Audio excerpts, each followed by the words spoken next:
Hello everyone. हमारा पहला lecture है लेक्चर फर्स्ट इंफॉर्मेशन टेक्नोलॉजी का।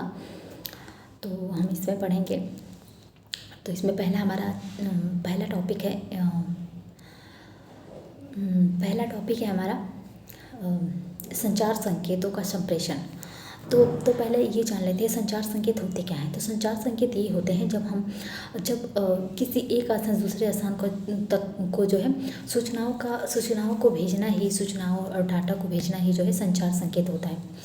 तो जब हम किसी भी जानकारी को, किसी भी डेटा को, सूचना को हम जब एक स्थान दूसरे स्थान पर भेजते हैं और दूसरे स्थान से एक स्थान अपने यहाँ प्राप्त करते हैं तो उसी को हम संचार संकेत कहते हैं। जैसे कि अगर अमेरिका में ही कोई संस्थान है तो वो जो है कोई भी सूचना जो है भारत में भेज सकता है किसी भी समय, और हम भारत से कोई भी सूचना अमेरिका में भेज सकते हैं। तो ये जो है इसी को हम संचार संकेत कहते हैं, संचार संकेतों का संप्रेषण कहते हैं, जिसमें सूचनाओं को हम एक स्थान दूसरे स्थान पर जो भेजते हैं। तो वर्तमान समय में जो है संचार संकेतों के मामले में जो है संचार संकेतों का बहुत अधिक जो है हर क्षेत्र में, हर फील्ड में जो है इसका उपयोग हो रहा है। एंड हम संचार संकेतों के माध्यम से कोई भी सूचना जो है तुरंत पा लेते हैं। तो जो संचार संकेत है, संचार संकेतों का संप्रेषण कैसे होता है। संचार संकेतों का जो संप्रेषण है इसका संप्रेषण दो माध्यमों से होता है। एक तो एनालॉग सिस्टम के द्वारा होता है, एक डिजिटल सिस्टम के द्वारा होता है। तो जो एनालॉग सिस्टम के द्वारा होता है संचार संकेतों का संप्रेषण, तो एनालॉग सिस्टम में इसमें संचार संकेतों को संप्रेषण करने के लिए जो हमारी सूचना होती है, सूचना को जो है इसमें सूचनाओं को जो है विद्युत धारा या फिर रेडियो तरंगों के माध्यम से जो इसमें सूचनाओं का संप्रेषण किया जाता है एनालॉग सिस्टम में। तो इसमें विद्युत धारा और रेडियो तरंगों का प्रयोग करके जो है किया जाता है। इसीलिए जो है इसकी जो सुरक्षा, गोपनीयता और जो गुणवत्ता होती है ये कम होती है, क्योंकि जो रेडियो तरंगे होते हैं ये जो सुरक्षित नहीं होते हैं। इनकी जो प्राप्ति होती है, कोई भी रेडियो तरंगों के माध्यम जो सूचना भेजी जाती है तो ये जो है किसी को भी ये सूचना मिल सकती है, कोई भी इसका पता उस सूचना के बारे में जान सकता है। लेकिन जो डिजिटल सिस्टम है, डिजिटल तरीके से डिजिटल जो सिस्टम है इसमें जो है सूचनाओं का जो संप्रेषण होता है, सूचनाओं के एक स्थान भेजने के लिए जो है पहले जो सूचना होता है उसको जो है बाइनरी कोड में बदला जाता है। तो इसको पहले बाइनरी आंकड़ों में बदला जाता है। बाइनरी आंकड़े जो है 0 और 1 के रूप में होता है। तो पहले बाइनरी आंकड़ों में बदल कर फिर उसको विद्युत धारा और रेडियो तरंगों के रूप में जो है संप्रेषित किया जाता है।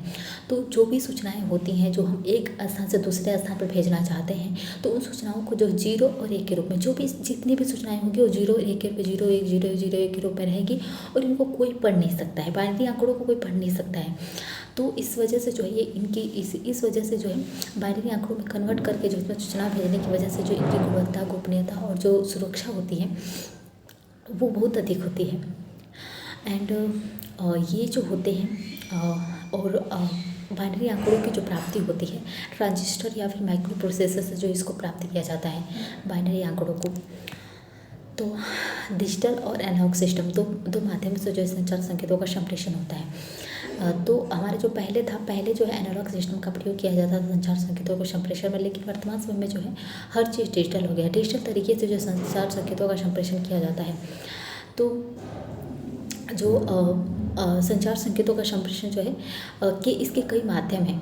तो इसको जो है कई माध्यमों से संप्रेषित किया, जैसे कि बेतार संचार से और तार संचार से। तो दो माध्यम होते हैं। तो तार संचार में आ जाएगा open wire pair, coaxial wire and optical fibre आ जाएगा। एंड बेतार संचार में आ जाएगा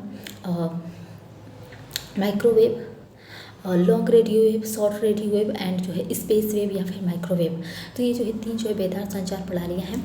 तो ये जो संचार संकेतों के माध्यम में तार संचार प्रणाली में पहला जो ओपन वायर पेयर है, ओपन वायर पेयर में जो है इसमें ओपन वायर पेयर में जो सूचनाओं के संप्रेषण के लिए जो है इसमें 2 तांबे के तार, समानांतर 2 तांबे के तार रहते हैं।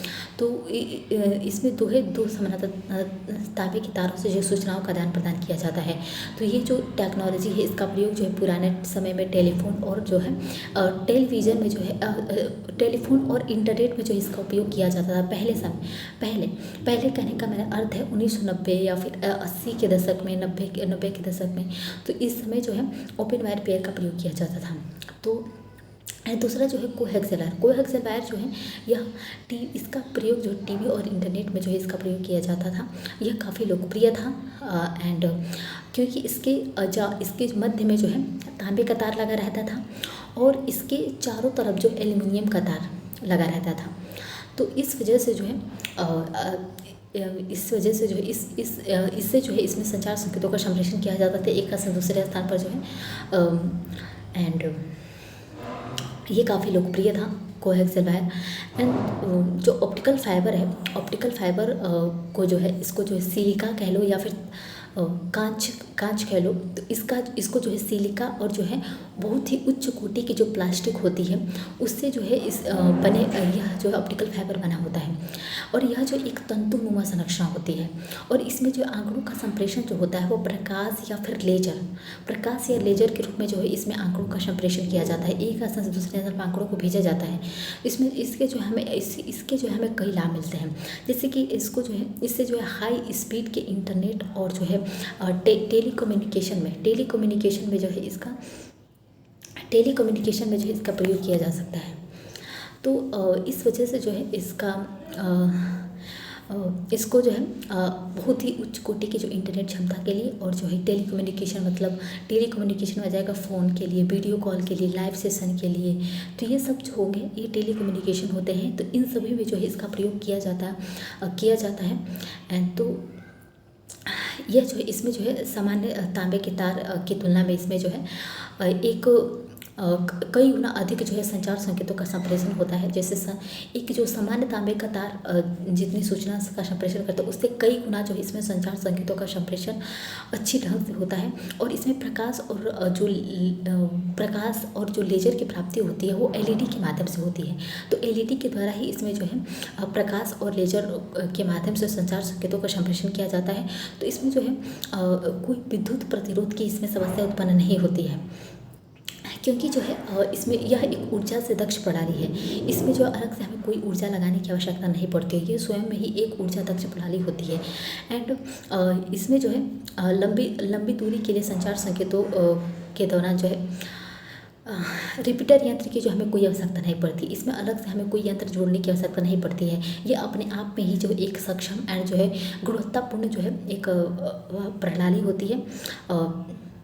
और इसमें जो है तकनीकी निवेश भी जो है अपेक्षाकृत कम होता है बाकी चीज़ों से। Coaxial wire, open wire pair से जो इसमें तकनीकी निवेश जो होता है कम होता है।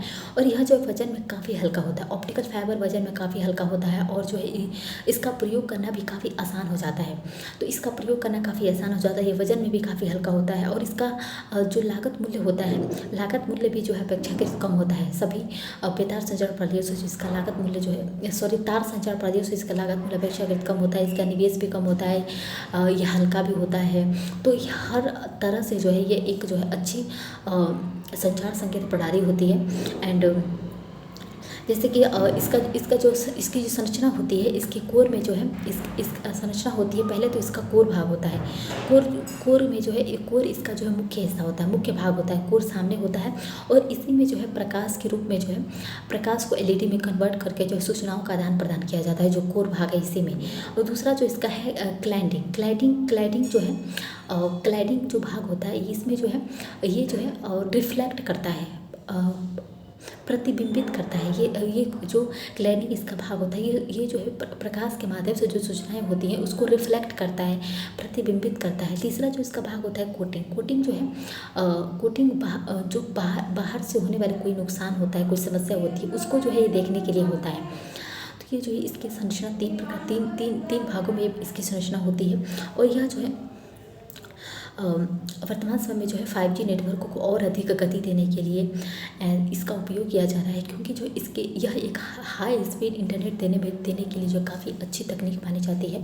तो हाई स्पीड तकनीक के मामले में जो है काफ़ी लोकप्रिय है। इस वजह से वर्तमान समय में जो कंपनियां हैं, रिलायंस जियो, टाटा, BSNL, तो ये सभी जो है अपने 5G इंटरनेट की जो क्षमता है, दक्षता है, उसको बढ़ाने में के लिए जो ऑप्टिकल फाइबर का जो है प्रयोग कर रहे हैं।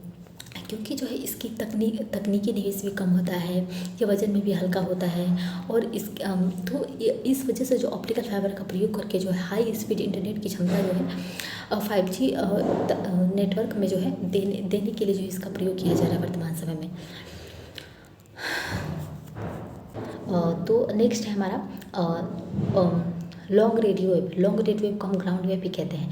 तो यह जो है इसमें यह एक अधिक तरंग दैर्ध्य वाली जो है रेडियो वेव होती है। इसमें तरंग दैर्ध्य की मात्रा अधिक होती है और यह जो है पृथ्वी का जो सतह होता है उसी के करीब जो है यह घूमती रहती है। तो ये पृथ्वी की सतह ही घूमती रहती है और इसके द्वारा जो है यह जो है एक सीमित भौगोलिक क्षेत्र, मतलब जो हमारा हॉस्टल है एक सीमित भौगोलिक क्षेत्र, तो इसी सीमित भौगोलिक क्षेत्र में जो है ये रेडियो तरंगों को स्थापित करती है, रेडियो तरंगों के माध्यम से सूचनाओं को भेजती है। तो ये किसी सीमित भौगोलिक क्षेत्र में जो है सूचनाओं का आदान प्रदान करती है। एंड दूसरा है शॉर्ट रेडियो वेव या फिर स्काई वेव। तो शॉर्ट रेडियो वेव जो है यह कम तरंग दैर्ध्य वाली रेडियो वेव होती है जो आयन मंडल से टकरा कर जो है वापस पृथ्वी पर जो है लौट आती है। तो इसका प्रयोग जो है सुदूर रेडियो संचार के लिए जो इसका उपयोग किया जाता है एंड सुदूर रेडियो संचार में इसका उपयोग किया जाता है। और ये जो है इस वजह से जो है सुदूर रेडियो संचार में इसका उपयोग करके जो सूचनाओं का आदान प्रदान किया जाता है। तीसरा जो है माइक्रोवेव है या फिर स्पेस वेव। तो ये जो स्पेस वेव है यह आयन मंडल को भेद कर, यह जो वेव है धारा है, यह जो आयन मंडल को भेद कर जो है अंतरिक्ष में चला जाता है। तो अंतरिक्ष में जो इसको जो है उपग्रहों के माध्यम से जो इसको ट्रैक किया जाता है, प्राप्त किया जाता है, फिर उसको पृथ्वी पर प्रसारित किया जाता है। तो जब अंतरिक्ष में चला जाता है उस उपग्रह उसको ट्रैक कर लेते हैं, फिर उसको पृथ्वी पर वापस जो है प्रसारित करते हैं। तो इसके द्वारा जो है पृथ्वी के पूरे पृथ्वी पर जो सूचनाओं का आदान प्रदान किया जा सकता है, पूरे पृथ्वी को सूचना दिया जा सकता है स्पेस वेव से। तो ये काफ़ी जो है लोकप्रिय हो गया है। एंड नेक्स्ट है और हमारे पास और भी कई जो है बेतार संचार प्रणालियाँ हैं, जैसे कि NFC, RFID, Bluetooth, WiFi, LiFi, WhiteFi, project Loon, WiMAX. तो ये सब जो है कुछ बेतार संचार प्रणालियाँ हैं जिनके बारे में हम जानेंगे। तो पहला है NFC जो है, NFC को हम नियर फील्ड कम्युनिकेशन भी कहते हैं। तो NFC जो होता है इसके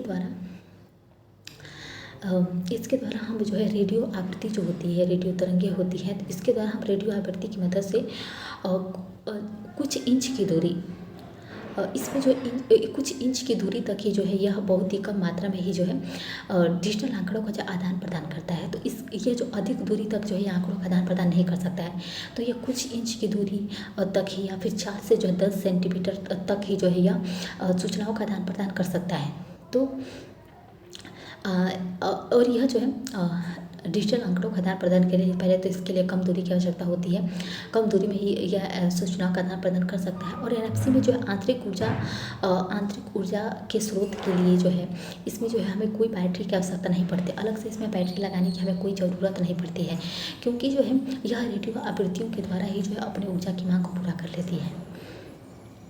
तो इसके पास रेडियो आवृत्ति और रेडियो तरंगें होती हैं, इसी के द्वारा जो है यह अपने ऊर्जा की आवश्यकताओं को जो है पूरा कर लेती है। इसमें अलग से कोई हमें बैटरी और बैटरी लगाने की या फिर ऊर्जा देने की ज़रूरत नहीं पड़ती है। तो इसीलिए जो है और यह जो है त्वरित रूप से जो है एक कनेक्शन की सुविधा देती है और इसमें जो है कम ऊर्जा की खपत होती है और ये सुरक्षा के मामले में भी काफ़ी जो है समृद्ध है, क्योंकि जो है इसमें अधिक दूरी तक जो सूचनाओं का आदान प्रदान नहीं कर सकता है।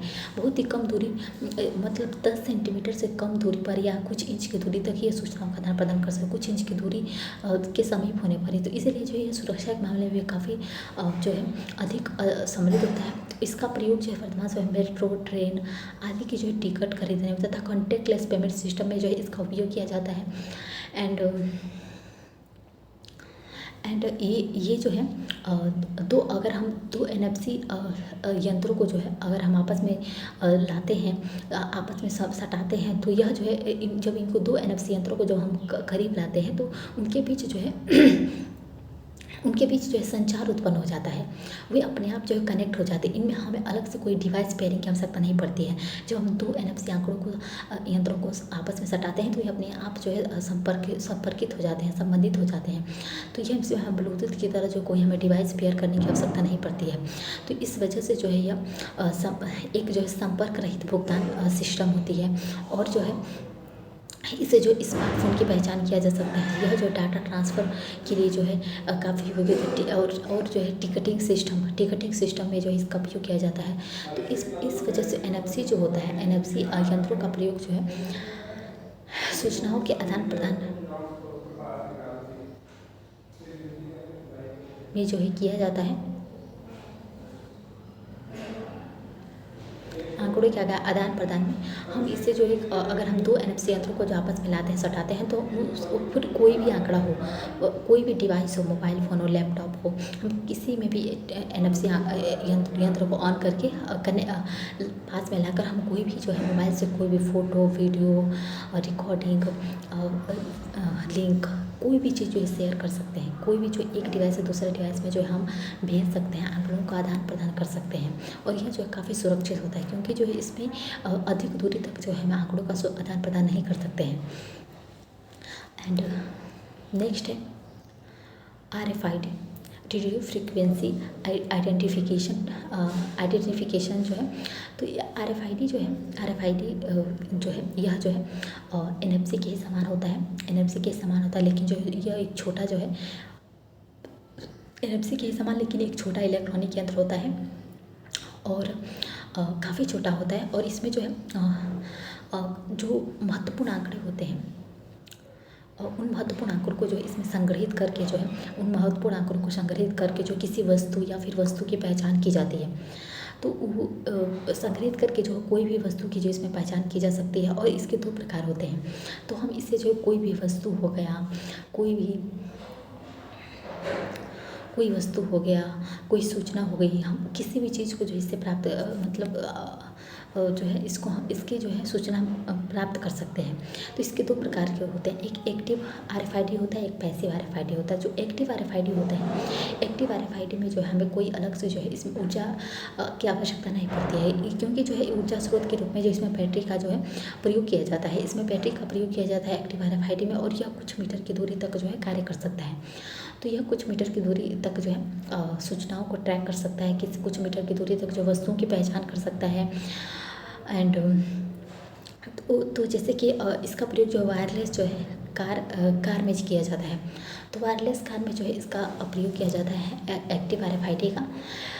एंड जो पैसिव RFID में जो है इसमें जो है इसमें जो ऊर्जा स्रोत अनुपस्थित होता है। इसके एक पैसिव RFID का प्रयोग करने के लिए हमें अलग से इसमें जो रेडियो तरंगों को देना पड़ता है, रेडियो आवृत्तियों की मदद से जो इसको चलाना पड़ता है, क्योंकि इसमें हम कोई बैटरी का प्रयोग नहीं किया जाता है। और इसीलिए जो यह कुछ इंच की दूरी तक जो है कार्य कर सकता है, कुछ इंच की दूरी तक कार्य कर सकता है। और एक्टिव RFID जो है कुछ मीटर की दूरी तक कार्य कर सकता है। जैसे कि होटल रूम में इसका प्रयोग किया जाता है पैसिव RFID का, फास्टैग में किया जाता है, शॉपिंग मॉल में वस्तुओं की पहचान करने के लिए किया जाता है। तो वर्तमान समय में जो RFID टेक्नोलॉजी का जो है प्रयोग किया जाता है, RFID तकनीक का, जैसे कि जो शॉपिंग मॉल्स होते हैं, शॉपिंग मॉल में जो है जो कपड़े होते हैं उन पर जो है सभी पर RFID जो चिप होता है वो लगा होता है। तो RFID चिप लगा होता है। अगर मैं उस कोई भी अगर सामान लेती हूँ शॉपिंग मॉल में, तो वो जो है शॉपिंग मॉल में कोई भी, मतलब ये बड़े बड़े शॉपिंग मॉल में जो है ऐसे RFID से लैस जो है वस्तुएं लगी रहती हैं। तो अगर मैं कोई वस्तु लेती हूँ तो हम जो काउंटर होता है, काउंटर पर जो है जब मैं कपड़े खरीद लेती हूँ तो वो जो लोग होते हैं वो उस पे से RFID चिप को निकाल लेते हैं जो मैं खरीद लेती हूँ। अगर कोई जब कोई शॉपिंग मॉल में बहुत ऐसे जो है हमें देखने को मिल जाते हैं कि बहुत ऐसे लोग सोचते हैं कि कपड़े लेके निकल जाए, कोई नहीं देखेगा। लेकिन जब वो कपड़े लेते हैं और वो जो है उसको खरीदते नहीं है, बस मतलब चोरी।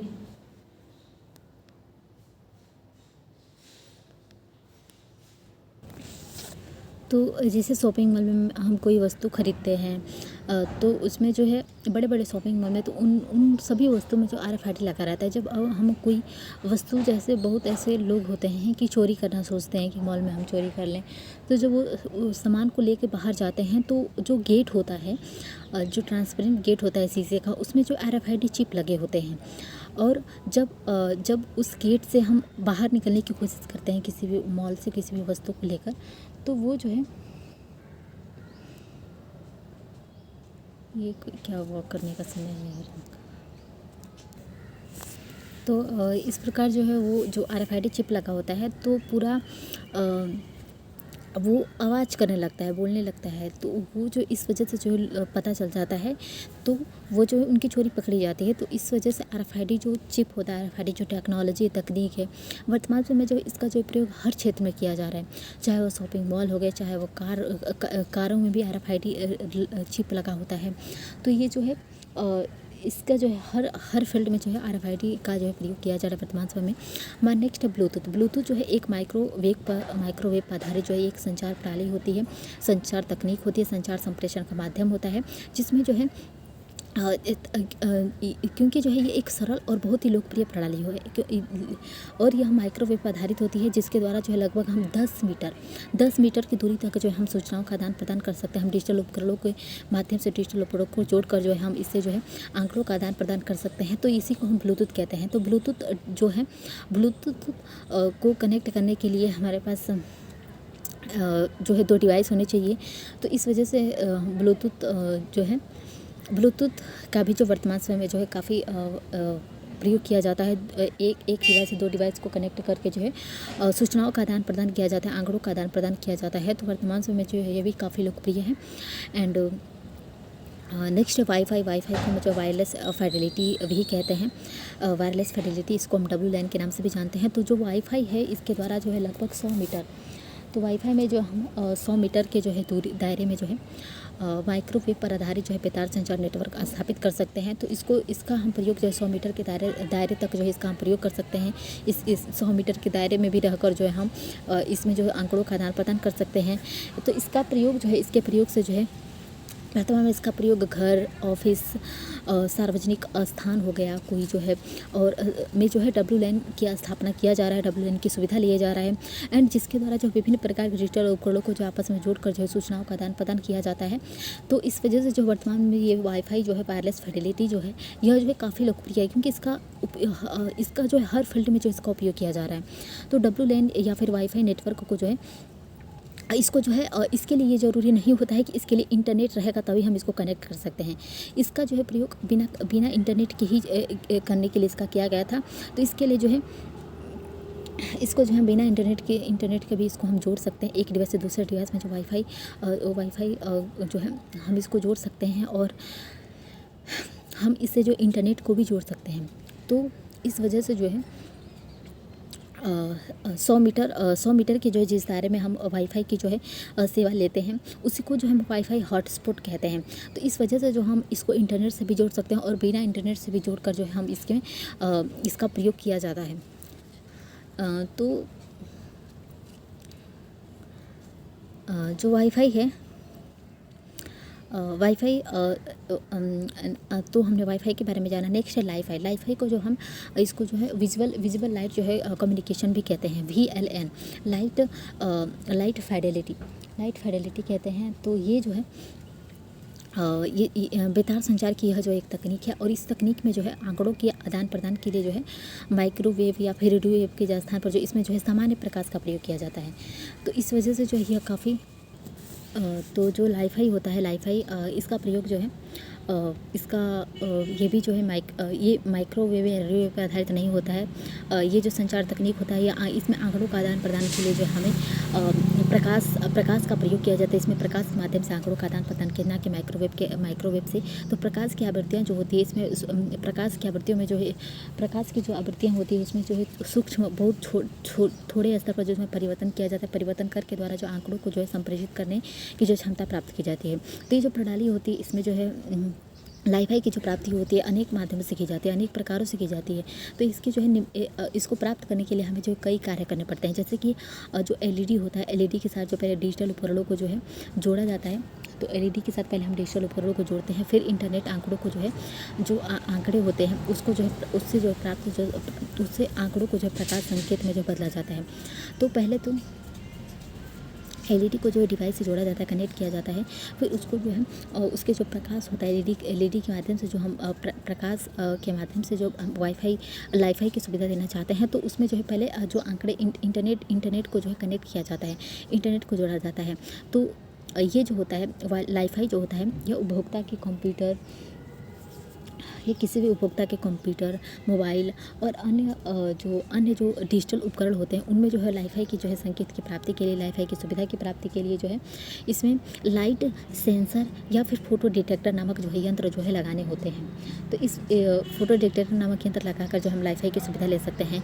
इसको जो है हम किसी भी मोबाइल, इंटरनेट, मोबाइल, लैपटॉप किसी भी डिवाइस से कनेक्ट करके जो इसकी सुविधा प्राप्त कर सकते हैं। तो लाईफाई जो है वाईफाई से जो है काफ़ी बेहतर है, क्योंकि जो है लाईफाई जो है वाईफाई से इसलिए बेहतर है क्योंकि लाईफाई की जो संप्रेषण क्षमता है वाईफाई की तुलना में जो है सैकड़ों गुना अधिक होती है। लाईफाई जो है वाईफाई से जो बहुत अधिक संख्या में जो है सूचनाओं का संप्रेषण कर पाता है और कई गुना अधिक जो है सटीकता से कर पाता है।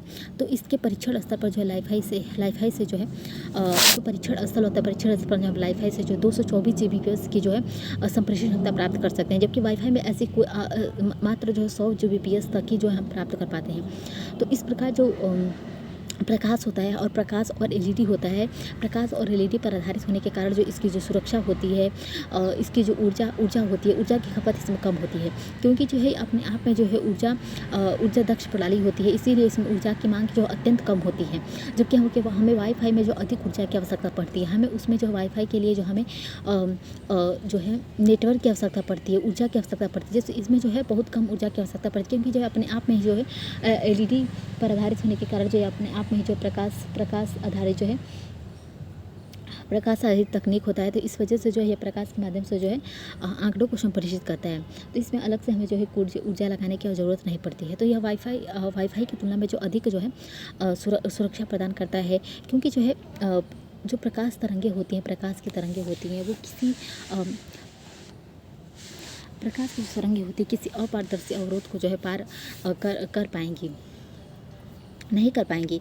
तो जो प्रकाश की तरंगे होती है वो किसी भी जो है ऐसे अवरोध को पार नहीं कर पाती हैं, जबकि जो वाईफाई को हम जो है 100 मीटर के दायरे में जो इसका प्रयोग कर सकते हैं, जबकि एलईडी में ऐसा नहीं होता है, लाईफाई में ऐसा नहीं होता है। इसको जो जिस रूम में लगाया जाता है उसी रूम में जो हम लाईफाई को कनेक्ट करके लाईफाई से हम अपने डिवाइस को कनेक्ट करके जो है लाईफाई की सुविधा ले सकते हैं। हम उस एलईडी बल्ब से जो है अपने डिवाइस को कनेक्ट करके जो लाईफाई की सुविधा ले सकते हैं। तो इस वजह से जो है ये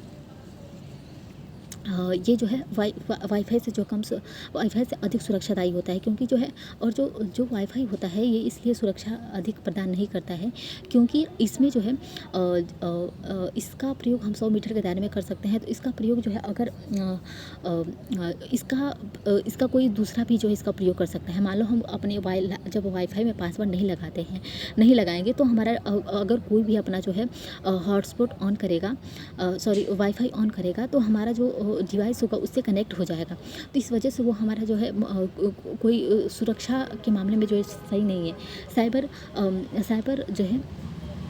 साइबर असुरक्षा की जो है इसमें संभावना होती है। तो इस वजह से जो है वाईफाई जो है लाईफाई की तुलना में जो है लाईफाई से जो अधिक सटीकता, अधिक जो है हमें सुरक्षा प्रदान करता है, अधिक जो है हमें इसमें जो है अधिक जो है सुरक्षा के मामले में जो काफ़ी जो है सटीकता प्रदान करता है। तो ये जो तकनीक है, इस तकनीक का जो विकास है हेरल्ड हस नामक वैज्ञानिक ने किया था। इन्होंने जो पहली बार जो है लाईफाई शब्द का जो है प्रयोग किया था, एंड ये जो है वैज्ञानिक जो था अमेरिका के थे, एंड इनके अनुसार जो है भारत में इंटरनेट सेवा को विस्तार लाने के लिए सोलर पैनल युक्त जो है एक लाईफाई जो है प्रणाली का प्रयोग जो है सार्वजनिक स्थानों पर किया जाएगा। तो इन्होंने जो है ऐसा भारत के लिए शब्द कहा इन्होंने पहली बार जो है लाईफाई शब्द का प्रयोग किया और लाईफाई को जो है खोजा इन्होंने। तो नेक्स्ट है हमारा वाईफाई जो है वाईफाई यह जो तकनीक है, यह जो ज़मीनी टेलीविज़न प्रसारण के लिए जो है ज़मीनी टेलीविज़न प्रसारण के लिए जो है यह आवंटित एक आवृत्तियों के जो है उपयुक्त भाग के द्वारा जो है इंटरनेट सेवा प्रदान करने की जो एक तकनीक है। क्योंकि जो है भारत में जो ज़मीनी टेलीविज़न प्रसारण की जो है 93% जो आवृत्तियाँ होती हैं अप्रयुक्त होती हैं। तो इस वजह से जो टेलीविज़न वाइट जो है इसलिए जो है इसे में टेलीविज़न वाइट स्पेस कहते हैं, क्योंकि जो ज़मीनी टेलीविज़न प्रसारण में जो है ये जो है तकनीक होती है काफ़ी लोकप्रिय होती है। एंड जो ज़मीनी टेलीविज़न प्रसारण की जो वर्तमान अवसंरचना होती है हमारी, और टेलीविज़न वाइट स्पेस के प्रयोग से जो है हम लगभग 15 से 30 किलोमीटर के जो क्षेत्र में उच्च क्षमता इंटरनेट सेवा प्रदान की जा सकती है। और जो है इसका तकनीकी निवेश जो है अपेक्षाकृत जो है कम होता है, और सौर ऊर्जा के द्वारा जो है इसे कम लागत पर ही जो है संचालित किया जा सकता है। तो ये जो है इसके लिए जो हमें अधिक ऊर्जा की आवश्यकता नहीं पड़ती, क्योंकि जब हमें सौर ऊर्जा का उपयोग करके जो है इसको हम कम लागत मूल्य पर ही इसको स्थापित कर सकते हैं। तो इसको ज़मीनी टेलीविज़न प्रसारण के द्वारा जो है इससे जो है आंकड़ों का आदान प्रदान किया जाता है। तो इस तकनीक का जो विकास है माइक्रोसॉफ्ट द्वारा जो है किया गया है, और माइक्रोसॉफ्ट के अनुसार जो इसके प्रयोग से जो लगभग 1 अरब भारतीयों को जो है मुफ्त में इंटरनेट की सेवा प्रदान की जा सकती है।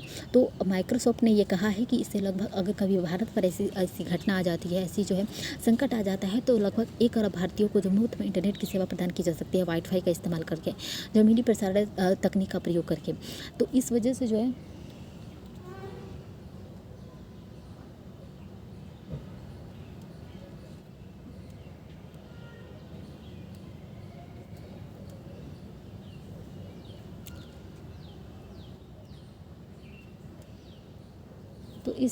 काफ़ी जो है लोकप्रिय तकनीक हो जाता है। एंड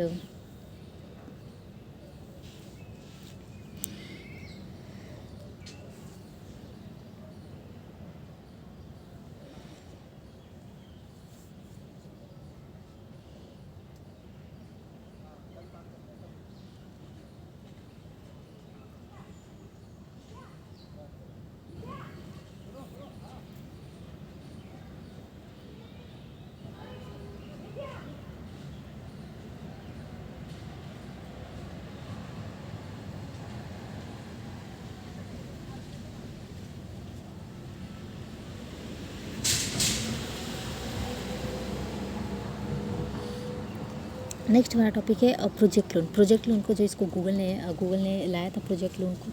तो ये जो प्रोजेक्ट लोन है, यह जो गूगल की जो परियोजना थी, और इसका महत्व जो है सैटेलाइट इंटरनेट के विकास जो बहुत कम हो गया है। तो जब सैटेलाइट इंटरनेट का विकास हुआ तो इसका महत्व कम हो गया, और लगभग इसको बंद ही कर दिया गया इस जो है तकनीक को। तो इस परियोजना का जो उद्देश्य था, समताप मंडल में 20 किलोमीटर की ऊंचाई तक जो हीलियम गैस के जो गुब्बारे होते हैं, हीलियम गैस के गुब्बारे के प्रयोग से जो है ज़मीन पर जो है लगभग 40 किलोमीटर के दायरे में इंटरनेट की सेवा प्रदान करना था। तो 40 किलोमीटर के क्षेत्र में जो इंटरनेट की सेवा प्रदान करने के लिए जो इसमें हीलियम गैस का गुब्बारे का प्रयोग करके उस हीलियम गैस को गुब्बारों को लगभग 20 किलोमीटर आसमान में जो है 20 किलोमीटर ऊपर उठाकर जो है इस ऊपर भेजकर जो है यह जो लगभग 40 किलोमीटर क्षेत्र के दायरे में जो है इंटरनेट की सेवा देने के लिए जो इसको इस परियोजना को लाया गया था। तो ये जो परियोजना थी गूगल की, ये जो है बहुत सही थी, लेकिन इसके द्वारा जो है और इसका जो निर्माण था, इस परियोजना को लाने का उद्देश्य ये था कि ऐसे क्षेत्र जो दुर्गम क्षेत्र हैं और सुदूर जो स्थान हैं, उन पर इंटरनेट सेवा प्रदान की जा सकें। तो उन क्षेत्रों में जो सुदूर ग्रामीण क्षेत्रों में जो इंटरनेट सेवा प्रदान करने के उद्देश्य से जो इसको गूगल के द्वारा जो है लाया गया था इस परियोजना को। तो ये जो है वर्तमान समय में जो है सैटेलाइट इंटरनेट को ला देने की वजह से जो है इसको बंद कर दिया गया है, क्योंकि जो इसकी लोकप्रियता जो है सैटेलाइट इंटरनेट के बाद जो कम हो गई, क्योंकि सैटेलाइट इंटरनेट जो है इससे जो है अधिक दूरी तक जो है अधिक क्षेत्र के दायरे में जो इंटरनेट की सेवा प्रदान करने की जो क्षमता होती है, इस वजह से जो है इसको जो है बंद कर दिया गया। एंड नेक्स्ट हमारा टॉपिक है वाईमैक्स। तो वाईमैक्स जो है यह वाईफाई का जो है एक बड़ा स्वरूप होता है, वाईफाई के जैसा ही, वाईफाई का ही एक विस्तृत स्वरूप कह लो। तो वाईमैक्स जो है यह वाईफाई का ही विस्तृत स्वरूप है, जिसका दायरा जो है लगभग 50 किलोमीटर है। तो यह वाईफाई के जैसा ही होता है, लेकिन इसका जो क्षेत्रफल होता है जो अधिक होता है। जैसे वाईफाई की सुविधा हम 100 मीटर के दायरे में ले सकते हैं, तो जबकि वाई मैक्स की सुविधा जो है हम 50 किलोमीटर के दायरे में ले सकते हैं। तो यह 100 Mbps की जो है स्पीड से जो है इंटरनेट की सेवा प्रदान करा सकता है, और यह जो है इसके द्वारा पूरे शहर को जो इंटरनेट की सेवा प्रदान की जा सकती है। तो इसकी वजह से पूरा शहर में जो पूरे एक शहर में जो इंटरनेट सेवा, जैसे दिल्ली शहर में जो इसका प्रयोग करके जो इंटरनेट सेवा प्रदान की जा सकती है। तो भारत में इस सेवा को जो प्रचलन जो BSNL के द्वारा किया जा रहा है वर्तमान समय में। तो BSNL के द्वारा जो है ये सेवा प्रदान किया जा रहा है, और यह जो सेवा लगभग 50 किलोमीटर के दायरे तक जो है वाईफाई की सुविधा देता है। तो इस वजह से जो है यह काफ़ी इसमें जो है निवेश करने की हमें आवश्यकता पड़ती है, काफ़ी जो है लागत लगाने की आवश्यकता पड़ती है इस सुविधा के लिए।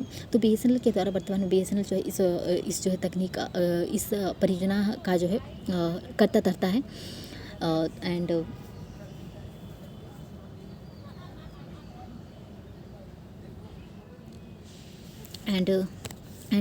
नेक्स्ट हमारा जो है सैटेलाइट जो इंटरनेट है, इसमें जो है इसमें उपग्रहों का प्रयोग करके जो है पूरे इसमें जो विश्व स्तर पर जो इंटरनेट की सेवा प्रदान किया जाता है इसमें। तो उपग्रहों के माध्यम से इसमें इंटरनेट की सेवा प्रदान किया जैसे कि LEO उपग्रह के द्वारा। तो LEO जो उपग्रह है यह एक ऑर्बिट है पृथ्वी का, एंड दूसरा जो GSO उपग्रहों के द्वारा। तो LEO जो उपग्रह है, इसमें जो उपग्रहों की जो संख्या होती है वो अधिक होती है LEO में, और यह सभी ऑर्बिटर के मामले में, सभी उपग्रहों के मामले में जो है काफ़ी जो है लोकप्रिय होता है, काफ़ी जो है अधिक आगे निकला हुआ है LEO। एंड जो GSO है यह जो है इसकी जो इसमें उपग्रहों की जो संख्या होती है वो कम होती है। तो LEO की जो लेटेंसी होती है वो कम होती है, और जबकि GSO की जो लेटेंसी होती है वो अधिक होती है।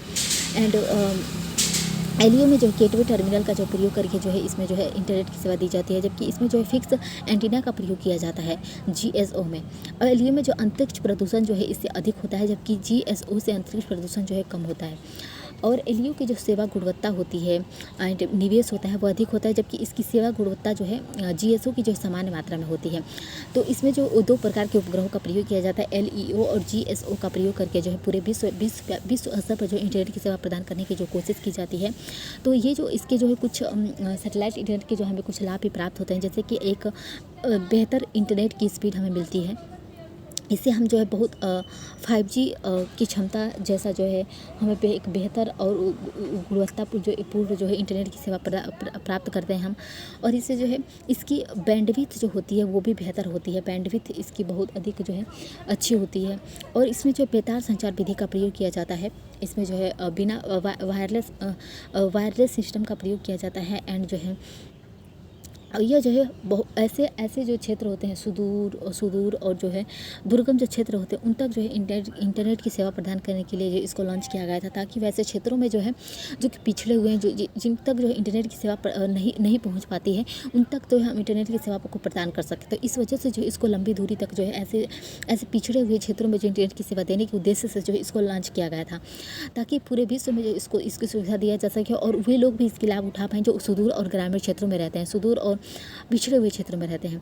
तो इसको जो है प्राकृतिक आपदा के बाद भी यह कार्य कर सकता है, इस वजह से इसकी लोकप्रियता अधिक होती है। अगर कोई प्राकृतिक आपदा, भूकंप, सुनामी, ज्वालामुखी का विस्फोट हो गया, बाढ़ आ गया, तो इस प्रकार की जो घटनाएं होती हैं, इस प्रकार की प्राकृतिक आपदा के समय में भी ये जो है कार्य करता है। एंड इसके कुछ हमें नकारात्मक पक्ष भी देखने को मिलती है। जैसे इसका नकारात्मक पक्ष ये है कि ये जो इसकी स्पीड जो होती है वो 5G से कम होती है।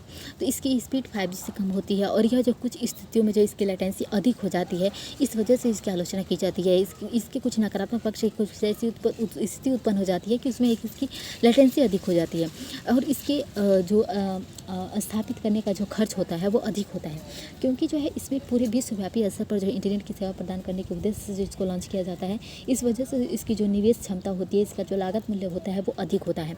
और इस पर जो है जब सौर आंधी आती है, तो सौर आंधी और जो स्थानीय मौसम का जो प्रभाव होता है इस पर जो है पड़ सकता है। तो स्थानीय मौसम का प्रभाव की वजह से जो है यह अप्रभावी हो सकता है, इसका जो प्रभाव होता है अप्रभावी हो सकता है, यह काम नहीं करेगा। तो कुछ ऐसे नकारात्मक पक्ष है जिसमें जो है इसकी जो है कमियां देखी जाती हैं। तो लेकिन ये जो कमियां हैं, कुछ ऐसी परिस्थिति उत्पन्न हो जाती है जिसमें हमें देखने को मिलती है, लेकिन सामान्यतः जो है यह सैटेलाइट इंटरनेट जो काफ़ी जो है समृद्ध और काफ़ी लोकप्रिय जो है इंटरनेट की सुविधा देने में जो है सक्षम है।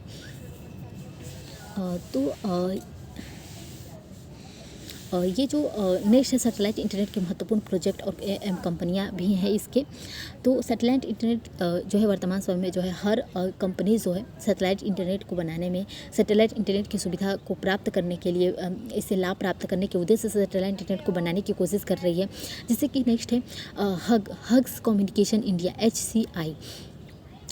तो ये जो है ये जो कंपनी है यह जो है इसरो के सहयोग से जो है इसको 2022 से जो है यह सेवा प्रदान कर रहा है। तो इसरो ने इसको सहयोग किया, इसरो के सहयोग से जो है ये इंटरनेट की वाईफाई की सुविधा जो है दे रहा है। एंड इसमें जो है समानांतर जो है सामान्य संचार उपग्रह और जो है फिक्स्ड एंटीना का जो है प्रयोग किया जाता है। तो इसमें जो है GSO का प्रयोग किया जाता है, GSO का प्रयोग किया जाता है और फिक्स्ड एंटीना का प्रयोग करके जो है इसमें जो है सेवा प्रदान किया जाता है, इंटरनेट का सेवा प्रदान किया जाता है। एंड नेक्स्ट है वनवेब जो है वनवेब को बनाया गया था पार्टनरशिप यूके गवर्नमेंट के द्वारा, यूके गवर्नमेंट और भारतीय ग्लोबल के द्वारा इंडिया तो दोनों ने मिलकर जो है UK government and India government दोनों ने मिलकर जो है वनवेब को लाया। तो इस वेब में जो है यह वैश्विक स्तर पर जो एलईओ से स्थापित जो ग्रह होते हैं, एलईओ से स्थापित ग्रहों के द्वारा जो है ये इंटरनेट की सेवा प्रदान करेगा। तो ये जो इसमें जो एलईओ उपग्रह के माध्यम से इसमें किया जाता है। और इसका जो प्रथम जो चरण होता है, प्रथम स्टेज में जो इसमें लगभग 150 एलईओ जो उपग्रहों को प्रमोचित किया जाएगा। तो ये जो है काफ़ी जो है बड़ी बात है, क्योंकि जो है इसका एक ही बार में जो लगभग 150 एलईओ उपग्रहों को जो लेकर जो इंटरनेट की सेवा दी जाएगी। एंड इसरो ने अपने जो है MBL3 के द्वारा जो इस कंपनी को जो है प्रमोशन सेवाएं उपलब्ध करा रहा है। तो इसरो भी इसको जो है सहयोग दे रहा है, वनवेब को सहयोग के मामले में जो इसरो जो है आगे है। एंड ये जो नेक्स्ट है स्टारलिंक जो है ये जो स्टारलिंक जो कंपनी है ये तो नेक्स्ट स्टारलिंक जो कंपनी है ये भी जो है इस कंपनी के द्वारा लगभग 3600 जो उपग्रहों को एलईओ में स्थापित किया गया है। तो इसमें जो एलईओ जो है उपग्रह का प्रयोग किया जाए और एलईओ में जो एलईओ के साथ लगभग जो है 3600 उपग्रहों को लिया गया है, जिसके द्वारा जो ये 40 देशों को जो इंटरनेट की सेवा प्रदान कर रही हैं। तो ये लगभग 40 देशों को जो है ये स्टारलिंक कंपनी जो है 40 देशों को इंटरनेट की सेवा दे रही है। और भविष्य में जो उपग्रहों की संख्या इसमें बढ़ाकर जो लगभग 12,000 और अगले चरण में बढ़ाकर जो 42,000 कर दी जाएगी, जिससे जो पूरे विश्व स्तर पर जो है पूरे विश्व को जो है इंटरनेट की सेवा देगी। तो स्टारलिंक जो कंपनी है इस क्षेत्र में जो अधिक कार्य कर रही है। एंड नेक्स्ट रिलायंस जियो ने जो है अपने इसने जो यूरोपीय जो है उपग्रह आधारित इंटरनेट की सेवा प्रदान करने के लिए जो है इसने यूरोप के साथ जो है समझौता किया, यूरोप के साथ करार किया, ताकि जो है भविष्य में जो इंटरनेट की सेवा देने में जो अधिक अग्रसर हो पाए। एंड रिलायंस जियो ने यूके गवर्नमेंट के साथ जो है इसने समझौता किया, करार किया है। नेक्स्ट टाटा ने कनाडा की कंपनी जो है टेलीसेट के साथ जो है इन्होंने समझौता किया है, करार किया है, जिसके द्वारा जो है लगभग 2024 तक जो है सैटेलाइट इंटरनेट सेवा प्रदान की जाएगी। तो इस वजह से जो है ये जो है काफ़ी जो है टाटा ने भी जो है इस फील्ड में जो है काफ़ी कार्य कर रहे हैं, ताकि जो है इसकी गुणवत्ता है उसको बढ़ाया जा सके। एंड तो अब हम मोबाइल फ़ोन जनरेशन के बारे में पढ़ेंगे। तो मोबाइल फ़ोन जनरेशन में पहला जो है 1G जो है 1G जो जनरेशन है इसमें जो है ये पूरा एनालॉग सिस्टम पर आधारित था। एंड ये जो एनालॉग सिस्टम पर पूरी तरह से आधारित था, और इसीलिए जो इस वजह से इसकी गुणवत्ता, गोपनीयता, सुरक्षा इसकी जो है कम थी। और इसमें जो है वॉयस ध्वनि से संबंधित जो सेवाएं थी, ध्वनि केंद्रित जो सेवाएं थी, वॉयस जो सेवाएं थी वो जो है उपलब्ध था हमें 1G में। लेकिन जो है इसके जो आंकड़े संप्रेषण की जो क्षमता थी वो जो है सही से नहीं हो पाता था, वो जो है बहुत ही कम था, क्योंकि जो इसमें वॉयस ध्वनि संकेत को आदान प्रदान करने की सुविधा थी इसमें, लेकिन वो सही से नहीं हो पाता था, ये बहुत कम था। इसमें जो है आवाज़ सही से नहीं आता था।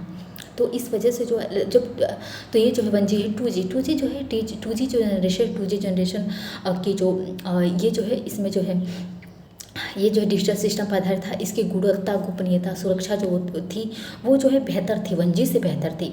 लेकिन यह भी इसमें भी ध्वनि केंद्रित सेवा उपलब्ध थी, हमें ध्वनि से संबंधित जो सेवाएं थी इसमें उपलब्ध थी। और जो है इसका जो डाटा का रेट था वो जो है 9.6 kbps का था।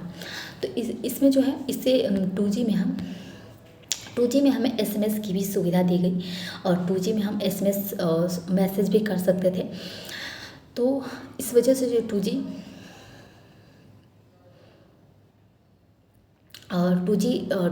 के विकास के साथ ही जो है इसमें ध्वनि सेवा की जो है गुणवत्ता जो है उच्च स्तर पर जो पहुंच गई थी। इसमें जो हम अच्छे ढंग से जो है कॉल पर बात कर सकते थे।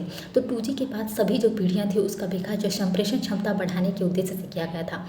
तो सभी पीढ़ियों को लाने 3G 4G 5G जो भी आया, तो इसका उद्देश्य यही था कि अधिक से अधिक अच्छा से अच्छा संप्रेषण क्षमता का विकास किया जा सके, ताकि जो है हम एक स्थान से दूसरे स्थान पर जो सूचनाओं का अधिक अच्छे ढंग से अधिक जो है कम बहुत फास्ट तरीके से सूचनाओं का आदान प्रदान, आंकड़ों का आदान प्रदान कर सकें।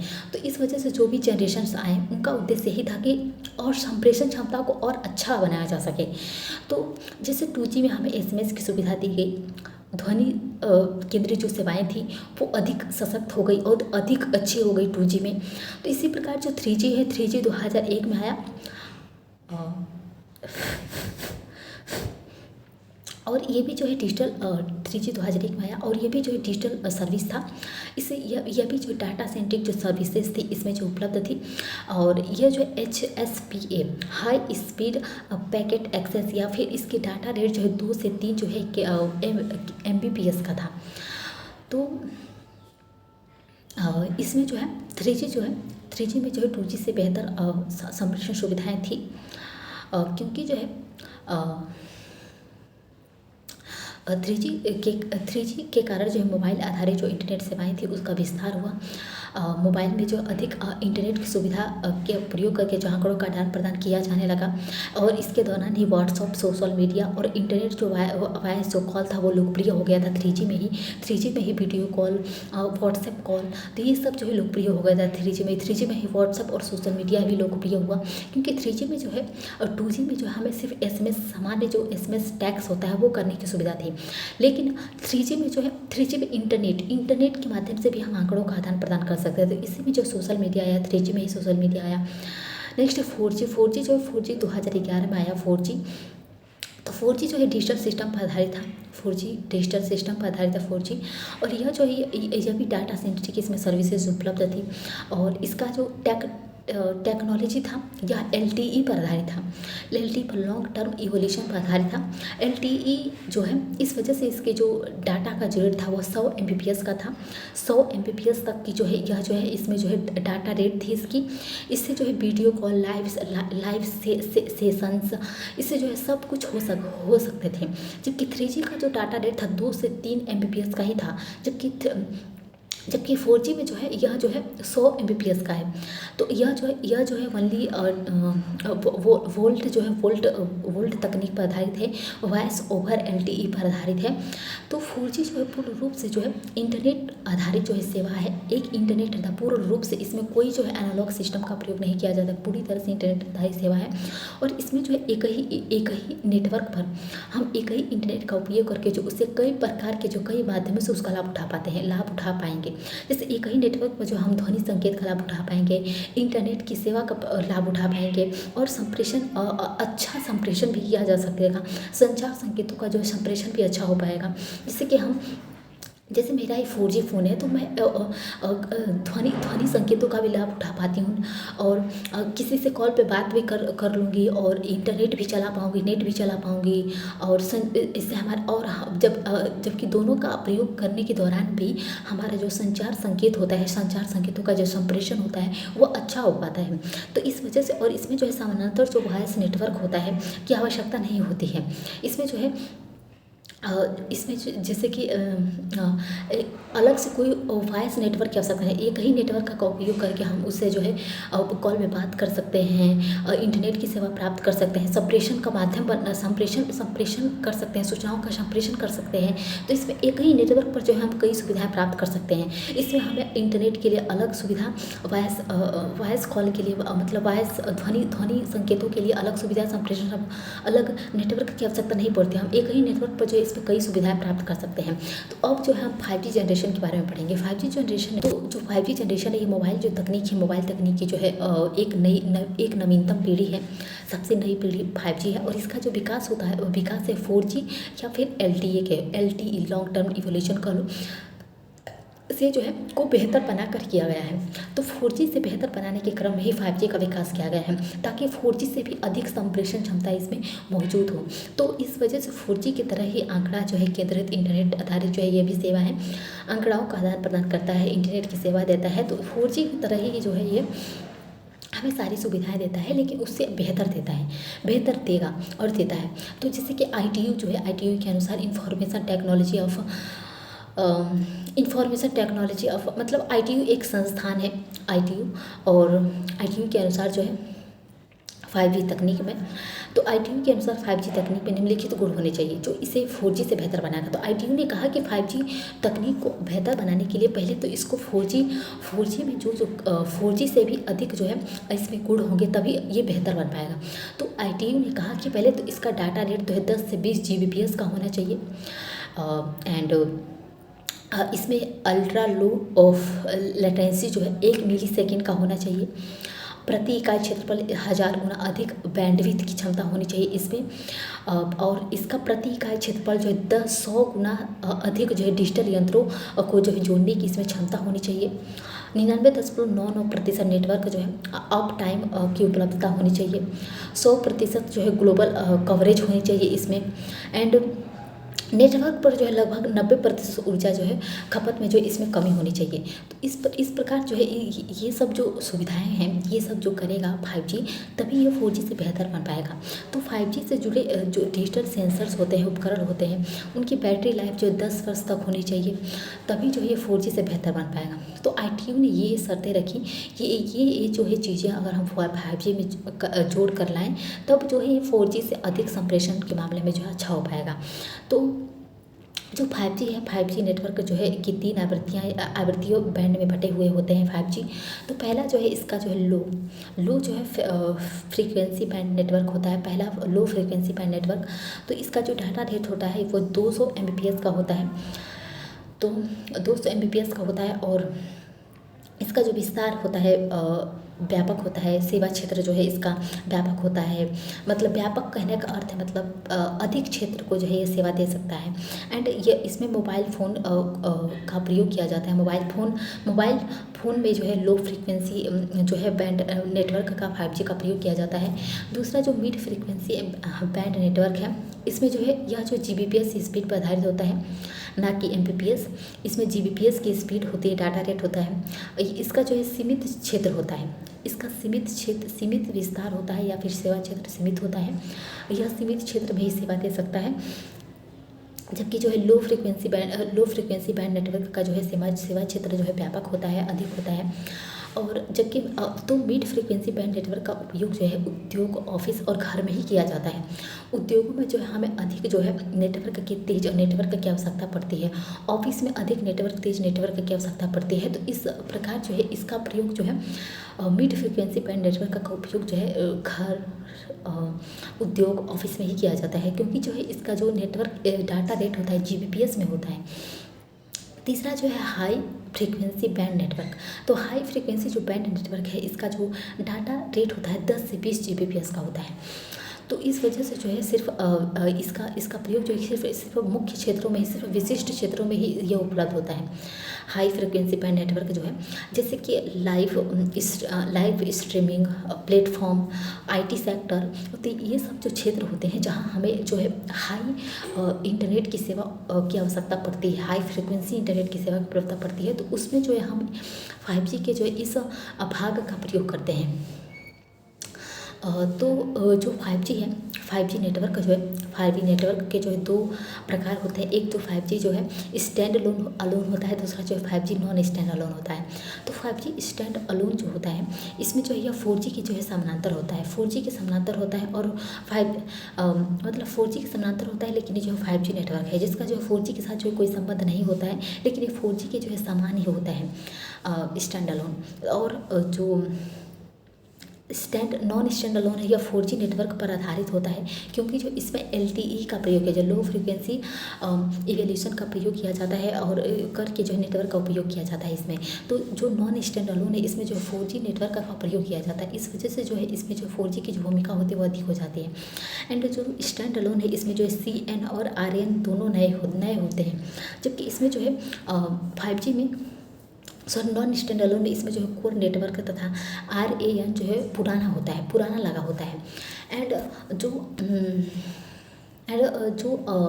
जैसे कि इसमें जो स्टैंड अलोन के विकास के लिए जो नए उपकरणों की हमें आवश्यकता पड़ती है, जबकि नॉन स्टैंड अलोन के लिए इसके कारण जो पुराने उपकरणों की और तकनीकों का जो प्रयोग किया जा सकता है, और जबकि इसमें जो नॉन स्टैंड अलोन में हमें नए चीज़ों की आवश्यकता पड़ती है।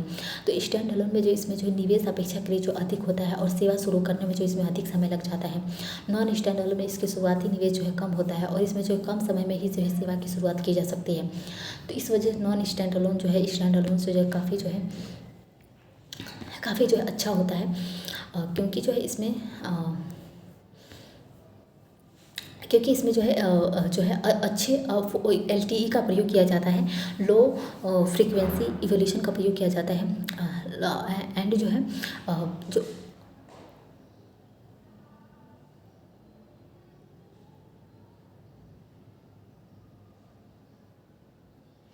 एंड ये अनुमान लगाया जाता है कि भविष्य में जो है इस नेटवर्क पर जो है 5G की जो पूर्ण क्षमता प्राप्त होगी।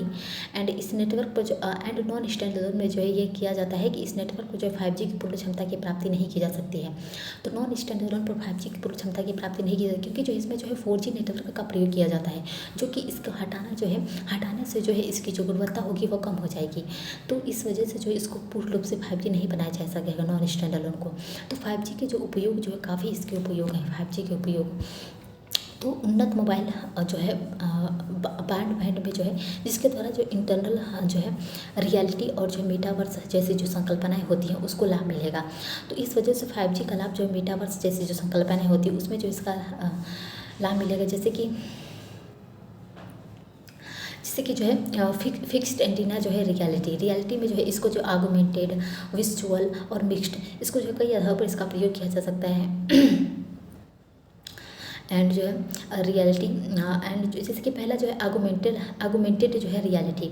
आगुमेंटेड जो रियलिटी में जो है इसमें जो है वास्तविक जो दुनिया है, हमारी जो वास्तविक दुनिया में डिजिटल एलिमेंट को जो है जोड़ कर दिखाया जाता है। तो वास्तविक दुनिया में जो डिजिटल एलिमेंट को जोड़ा जाता है इसमें जो, और इसमें जो काल्पनिक दुनिया से अलग डिजिटल दुनिया का निर्माण किया जाता है। तो इस वजह से जो है जिसे जो है हेडसेट नामक जो है उपकरण से जो देखा जाता है। तो इसमें जो है आगुमेंटेड जो है रियलिटी में जो है वास्तविक दुनिया को जो है डिजिटल दुनिया से जो है जोड़ कर देखा जाता है। दूसरा जो मिक्स्ड जो है रियलिटी में जो इसमें जो वास्तविक दुनिया में जो है डिजिटल दुनिया का जो है समावेश किया जाता है, जिससे व्यक्ति अपनी इच्छा के विरुद्ध जो है बदल भी सकता है। जैसे कि वर्चुअल फिल्टर या फिर मेटावर्स, ये जो है वास्तविक दुनिया में डिजिटल दुनिया का जो है डिजिटल दुनिया का समावेश हुआ है, जिससे व्यक्ति अपनी इच्छा के विरुद्ध जो भी बदल सकता है। जैसे कि next IoT internet of things जो है इस संकल्पना का जो विकास, इंटरनेट ऑफ थिंग्स संकल्पना का जो विकास होगा 5G के द्वारा। तो जो सामान्य उपयोग के सभी जो यंत्र होते हैं और उपकरण होते हैं उसको जो इंटरनेट से जोड़कर उनकी जो कार्य दक्षता होती है, कार्य करने की जो क्षमता होती है उसको बढ़ाया जा सकता है। तो इंटरनेट ऑफ थिंग्स का प्रयोग करके जो हम 5G नेटवर्क की मदद से जो है किसी भी इंटरनेट से जोड़कर जो उसकी कार्यदक्षता को बढ़ा सकते हैं। नेक्स्ट है 4W मतलब वर्ल्ड वाइड वायरलेस वेब की जो परिकल्पना का जो विकास होता है, इसका विकास 4G से किया जा सकता है। तो पूरे विश्व को जो है उच्च क्षमता वाला वायरलेस इंटरनेट की जो सुविधा प्रदान करेगा। तो 5G का जो उपयोग जो कई स्तरों पर किया जा सकता है, जो कि हमारे डिजिटल दुनिया को जो है बढ़ावा देने में, डिजिटल दुनिया को और अधिक आगे बढ़ने में जो है मदद करेगा। तो और 5G का उपयोग जो हम कोई भी डिवाइस में, कोई किसी भी जगह पर, किसी भी टाइम पर हम इसका प्रयोग कर सकते हैं। Any time, any device, anywhere, any जो है एनीवेयर, एनी प्लेस।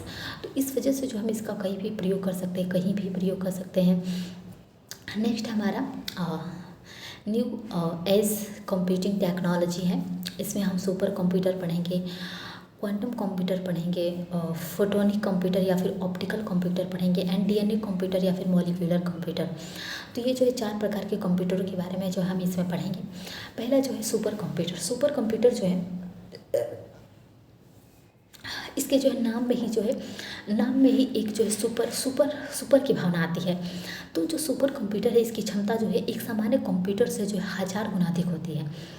एंड ये जो इसकी जो क्षमता के मामले में जो है ये बाकी कंप्यूटर से अधिक समृद्ध होता है, और यह जो है समानांतर प्रोसेसिंग के सिद्धांत पर जो है कार्य करता है।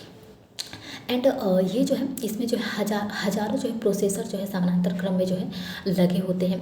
और सुपर कंप्यूटर के द्वारा जो बहुत अधिक मात्रा में जो आंकड़ों की गणना जो है बहुत कम समय में ही की जा सकती है। तो इसमें जब हमें अधिक आंकड़ों की गणना के उद्देश्य से ही जो है इसको लाया गया, ताकि हम अधिक से अधिक आंकड़ों का कम समय में ही जो है अधिक आंकड़ों का जो है विश्लेषण कर पाएँ, पढ़ पाएँ, और बहुत कम समय में ही जो है उसको अधिक सटीकता से जो उसकी गणना कर पाएँ। तो इसीलिए सुपर कंप्यूटर को लाया गया। तो इसमें जो है कई प्रोसेसर्स जो होते हैं वो समानांतर क्रम में लगे होते हैं। कई प्रोसेसरों की संख्या, इसमें हजारों प्रोसेसर लगे होते हैं। इस वजह से सुपर कंप्यूटर में हजारों प्रोसेसर लगे होने की वजह से इसको रखने के लिए हमें अधिक क्षेत्रफल की आवश्यकता पड़ती है। तो ये जो है अधिक भारी भरकम देखने में लगता है सुपर कंप्यूटर।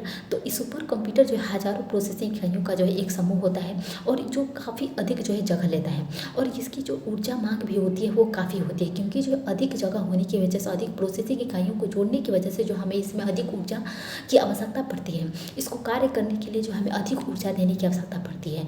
तो इस वजह से सुपर कंप्यूटर की गणना की क्षमता जो होती है, इसकी गणना जो है FLOPS इकाई में की जाती है। FLOPS का फुल फॉर्म है फ्लोटिंग पॉइंट ऑपरेशंस पर सेकेंड में मापा जाता है इसको। तो सुपर कंप्यूटर की उपयोग क्या है? तो सुपर कंप्यूटर का उपयोग ये है कि सुपर कंप्यूटर एक जो है दोहरी तकनीक है। एंड सुपर कंप्यूटर एक दोहरी तकनीक होती है, क्योंकि जो है जिसका प्रयोग जो है हम शांतिपूर्ण तथा प्रतिरक्षा दोनों ही संदर्भों में कर सकते हैं, इसीलिए दोहरी तकनीक होती है, क्योंकि इसको हम शांतिपूर्ण तरीके से भी कर सकते हैं, और इसका प्रयोग जो हम प्रतिरक्षा यानी डिफेंस टेक्नोलॉजी में भी इसका प्रयोग कर सकते हैं। तो इस वजह से जो जिससे हम क्वांटम फिजिक्स एवं जो नैनो तकनीक अनुसंधान, जैसे कि क्वांटम फिजिक्स हो गया, नैनो तकनीक अनुसंधान हो गया, तो ये जो है कुछ जो क्षेत्रों में जो है हम सुपर कंप्यूटर के जो उपयोग कर सकते हैं। क्वांटम फिजिक्स में कर सकते हैं, नैनो तकनीक अनुसंधान में कर सकते हैं, खोज में कर सकते हैं।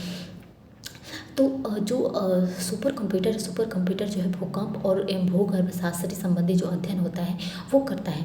तो भूकंप संबंधी जो भी सूचनाएं होती हैं उसका जो है ये अध्ययन करता है, पढ़ता है कि किस क्षेत्र में ज्वालामुखी विस्फोट होने वाला है, कहाँ पर जो है चक्रवात आने वाला है, किस तट पर चक्रवात आएगा। तो ये सभी जो घटनाएँ होती हैं इन सभी का जो विश्लेषण करता है, अध्ययन करता है। एंड जो मौसम एवं जलवायु का जो परिवर्तन होता है, हमारा जलवायु परिवर्तन संबंधी जो हमारा जलवायु परिवर्तन मतलब जो हमारा पृथ्वी होता है उस पर जो दीर्घ काल तक जो परिवर्तन होता है उसी को हम जलवायु परिवर्तन संबंधी जो मौसम संबंधी जो परिवर्तन होता है उसका अध्ययन और विश्लेषण करता है सुपर कंप्यूटर। ये जो जैव सूचना विज्ञान और जीनोम अध्ययन में जो उपयोगी होता है, इसके जो है नई दवाओं और नई टीकों की जो खोज किया जा सकता है। यह परमाणु हथियार के निर्माण एवं परीक्षण में जो उपयोगी होता है। एंड ये जो है प्रमोचन यान एवं मिसाइलों के निर्माण एवं परीक्षण में जो है इसका उपयोग किया जाता है। तो इस वजह से जो है ये काफ़ी जो है इसका काफ़ी क्षेत्रों में इसका प्रयोग किया जाता है। इसका प्रयोग जो विभिन्न जो शैक्षणिक संस्थाएं होती है हमारी, जो कि उच्च गुणवत्ता की शिक्षा देने वाली होती है, उनमें जो है मूल अनुसंधान को बढ़ावा देने में सहायता करता है। जैसे बड़े बड़े शिक्षण जो संस्थान होते हैं, जैसे दिल्ली यूनिवर्सिटी हो गया, BHU हो गया, इस प्रकार के जो शिक्षण संस्थान होते हैं जो कि अनुसंधान का कार्य करते हैं, शिक्षा पर अनुसंधान करते हैं, तो उस अनुसंधान को बढ़ावा देने में सहायता करता है। जैसे कि दिल्ली विश्वविद्यालय में GM सरसों का विकास किया गया था। तो इस प्रकार के जो अब अनुसंधान होते हैं तो उसको बढ़ावा देने में, उसकी सहायता करने में, उसके विश्लेषण करने में जो है ये जो सुपर कंप्यूटर का उपयोग किया जाता है। तो और विभिन्न प्रकार की जो आभासी सत्यता होती है उसके निर्माण में, आभासी सत्यता मतलब जो वर्चुअल जो ट्रूथ होता है उसकी जो है उसको उसको उसको जो है जांचने के लिए कि ये वास्तव में जो है सत्य है कि नहीं, और उसके द्वारा जो प्रशिक्षण जो मॉडल होता है उसके विकास में जो है काफ़ी सहायक होता है। तो इस प्रकार जो है इसका जो प्रयोग कई स्तरों पर जो है किया जाता है, और इसके द्वारा जो है किसी देश की जनसंख्या से प्राप्त जो विभिन्न प्रकार के जो है आंकड़े होते हैं उसका अध्ययन और विश्लेषण जो है किया जाता है। तो इससे जो है जनसंख्या से प्राप्त जो आंकड़े होते हैं, विश्लेषण होते हैं, तो जनसंख्या के आंकड़ों का विश्लेषण और अध्ययन करने में भी इसका सुपर कंप्यूटर का उपयोग किया जा सकता है। तो इस वजह से जो सुपर कंप्यूटर जो है हर क्षेत्र में जो है एक अच्छा ऑप्शन के रूप में जो है सामने आता है, क्योंकि जो सुपर कंप्यूटर हर वो कार्य कर सकता है जो एक सामान्य मनुष्य जो होता है, सामान्य कंप्यूटर होता है, वो नहीं कर पाता है। तो इस वजह से सुपर कंप्यूटर जो है सुपर कंप्यूटर का मांग विश्व में अधिक है, और इस पर जो है काफ़ी जो है कंपटीशन होता है। अलग अलग देश जो है सुपर कंप्यूटर के मामले में जो है अधिक आगे बढ़ने की जो है कोशिश में लगे हुए हैं। जैसे कि अब हम सुपर कंप्यूटर के विकास की बात करें तो सुपर कंप्यूटर का विकास जो है एक अमेरिका के वैज्ञानिक थे सैमुर क्रे के द्वारा जो 1960 के दशक में जो पहला सुपर कंप्यूटर का विकास अमेरिका में किया गया था। तो भारत में इसके विकास के लिए जो 1988 में सीडेक एक संस्थान की स्थापना की गई। सीडेक पुणे में एक संस्थान की स्थापना की गई, जिसके संस्थापक जो है अध्यक्ष डॉक्टर जो है विजय भटकल को बनाया गया। इन्हीं के नेतृत्व में जो है 1981 में भारत का पहला सुपर कंप्यूटर जो है परम 8000 जो का विकास किया गया। तो भारत का पहला सुपर कंप्यूटर परम 8000 का जो है विकास जो है डॉक्टर जो है विजय भटकल के नेतृत्व में किया गया। तो ये जो संस्थान है इसकी स्थापना जो है अमेरिका से प्रेरणा लेकर ही की गई थी। तो वर्तमान समय में भारत के जो कई अन्य जो संस्थान है सुपर कंप्यूटर के विकास और जो है उसके निर्माण में जो है काफ़ी सक्रिय हैं, ताकि वो जो है एक बेहतर सुपर कंप्यूटर बना सके, ताकि वो विश्व में जो अधिक आगे बढ़ सकें सुपर कंप्यूटर के मामले में। तो इस पर जो है कई हमारे देश के कई ऐसे बड़े बड़े संस्थान, कई बड़े बड़े कॉरपोरेट सेक्टर्स जो हैं वो कार्य कर रहे हैं, जैसे कि IISE, DRDO, BARC, ISRO, Tata sums. तो ये सब जो बड़े बड़े हमारे देश की जो संस्थान है, कंपनियां हैं, वो जो सुपर कंप्यूटर के मामले में जो है ज़्यादा सक्रिय हैं। तो जो सीडेक है तो देखा जाए तो जो भी नई नई तकनीकियों की खोज होती है वो जो अमेरिका में ही की जाती है, क्योंकि अमेरिका एक सुपर पावर देश है, एक डेवलप कंट्री है, और वो तकनीक के मामले में जो है सभी देशों से आगे हैं। तो विश्व में जो है सबसे पावरफुल देश जो है वो अमेरिका है। और देखा जाए तो हर एक ऐसी जो तकनीक है जिसकी नई तकनीक की जो खोज, चाहे वो जीएम फसल हो गया, जीएम तकनीक हो गया, चाहे वो नैनो तकनीक के क्षेत्र में हो गया, चाहे वो हर क्षेत्र में टेक्नोलॉजी के हर क्षेत्र में पहला जो प्रयास होता है, पहला जो खोज होता है वह अमेरिका में ही हुआ है। तब जाके भारत ने उसे प्रेरणा लेकर जो है अपने देश में वो चीज़ विकसित किया है। तो ये जो है एक फैक्ट है। एंड नेक्स्ट है हमारा जो टॉप 500 लिस्ट। तो हर वर्ष जो टॉप 500 जो है लिस्ट आती है सुपर कंप्यूटर्स की, और सभी विश्व के सभी देशों के जो कंप्यूटरों को जो है इसमें जो है कंपटीशन होता है, सभी कंप्यूटरों को जो रैंक दी जाती है। तो इस वेबसाइट पर जो दुनिया के सर्वश्रेष्ठ जो है 500 जो सुपर कंप्यूटरों को जो है प्रकाशित किया जाता है, रिलीज किया जाता है, फिर जो है उनको जो है शॉर्ट लिस्ट किया जाता है। जैसे कि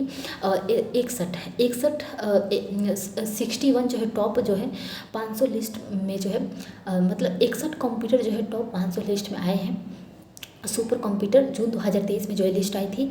तो पहला जो है फ्रंटियर जो है अमेरिका का जो सुपर कंप्यूटर है, ये इसका स्थान जो पहला है। 61 सुपर कंप्यूटरों में जो इसका स्थान पहला है। इसका जो पैमाना है 1.7 जो है EFLOPS का है, इसका जो गति है। एंड दूसरा है जो है फोगाका जो है एक जापान का जो है सुपर कंप्यूटर है। इसका जो दर है, इसका जो रेट है, इसका जो पैमाना है 537 जो है PFLOPS का है। तीसरा जो लूमी जो है एक यूके की जो है यूके का सुपर कंप्यूटर है। इसमें इसका जो 214 जो है PFLOPS की जो है क्षमता है।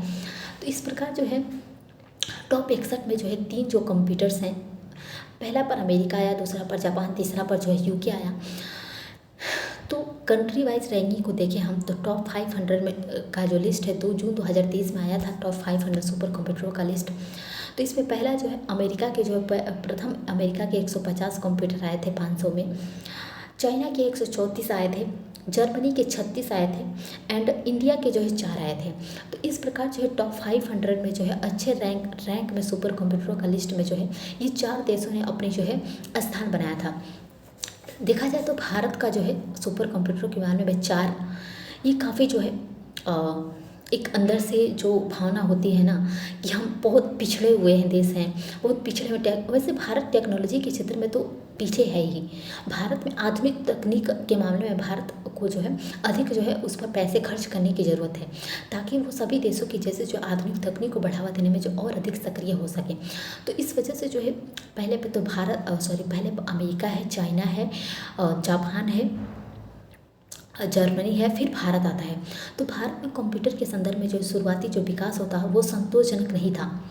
मतलब जो पहले जो शुरू में जो विकास हो रहा था सुपर कंप्यूटर के मामले में भारत में कंप्यूटरों के मामले में, तो भारत में उस वक्त तो संतोषजनक था कि हाँ चलो ठीक है एंड लेकिन धीरे धीरे जो एशियाई जब हम एशिया से प्रतिस्पर्धा करने लगे, एशियाई देशों के साथ हम प्रतिस्पर्धा करने लगे, मतभेद करने लगे, तो उस वक्त भारत जो है चीन और जापान की तुलना में जो काफ़ी पीछे रह गया और चीन और जापान जो है भारत के मामले में आगे निकल गए क्योंकि भारत जब एशियाई देशों के साथ प्रतिस्पर्धा कर रहा था तब।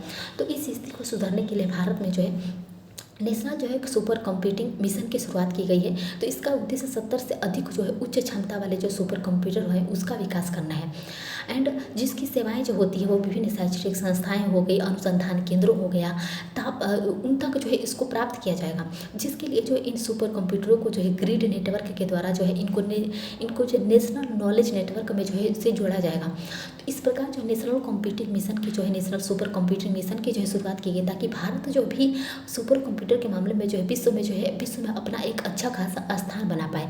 तो इस वजह से भारत जो इन सभी समस्याओं को देखते हुए चीन और जापान के पिछड़ने की वजह से, चीन और जापान से पीछे होने की वजह से जो भारत जो नेशनल कंप्यूटिंग मिशन की शुरुआत किया है। तो भारत का जो सर्वश्रेष्ठ कंप्यूटर की बात करें हम, चार सर्वश्रेष्ठ कंप्यूटरों की बात करें हम, तो इसमें जो है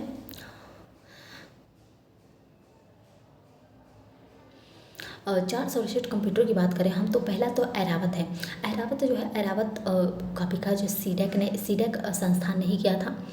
इसका टॉप 500 में इसका स्थान जो 75 है एंड इसका जो क्षमता है 13 PFLOPS की है और यह जो AI पर आधारित है, पूरी तरह से जो है आर्टिफिशियल इंटेलिजेंस पर आधारित है, सुपर कंप्यूटर है जिसका प्रयोग जो है शैक्षणिक संस्थान जो होते हैं, शैक्षणिक संस्थानों के द्वारा जो है विभिन्न प्रकार के वैज्ञानिक जो प्रयोग होते हैं उसके संदर्भ में इसका प्रयोग कर सकते हैं।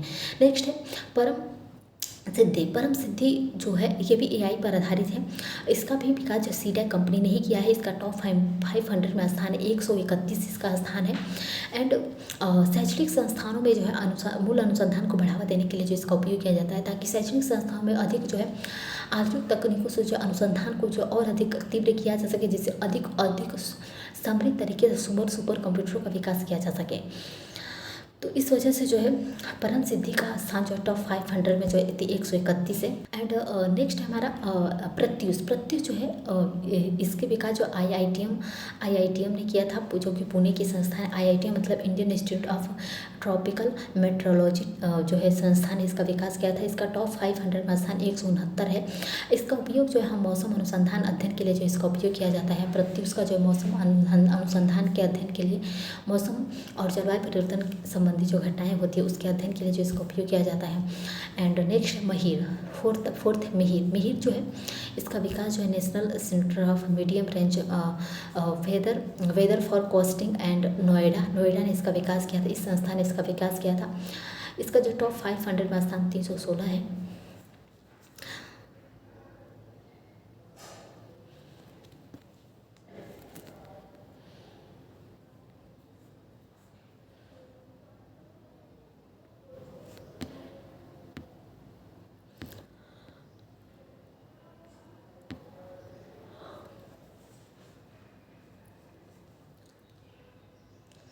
एंड नेक्स्ट की बात करें हम तो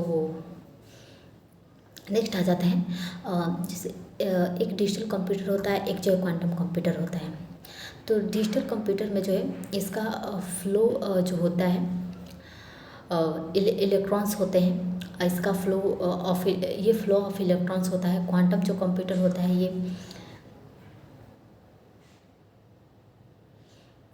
ये स्पिनोट्रॉनिक्स या फिर स्पिन ऑफ इलेक्ट्रॉन होता है।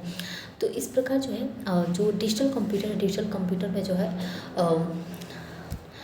इलेक्ट्रॉन्स का प्रयोग किया जाता है। इलेक्ट्रॉन्स के प्रयोग इसमें बाइनरी कोड का प्रयोग किया जाता है, जिसको हम बीट कहते हैं। तो इसमें बाइनरी आंकड़ों का प्रयोग करके जो है डिजिटल कंप्यूटर में बाइनरी आंकड़ों का प्रयोग किया जाता है।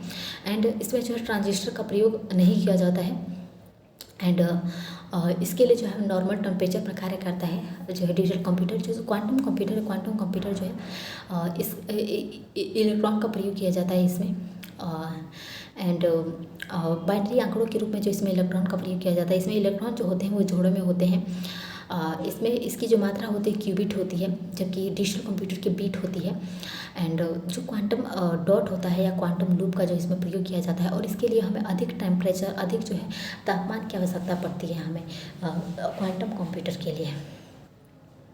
तो जो क्वांटम कंप्यूटर जो है यह कंप्यूटिंग की जो है एक नवीनतम तकनीक है, जिसमें जो आंकड़ों की गणना के लिए हमें जो है क्वांटम यांत्रिकी के जो सिद्धांत होता है उसका जो है प्रयोग किया जाता है इसमें। और यह प्रणाली जो है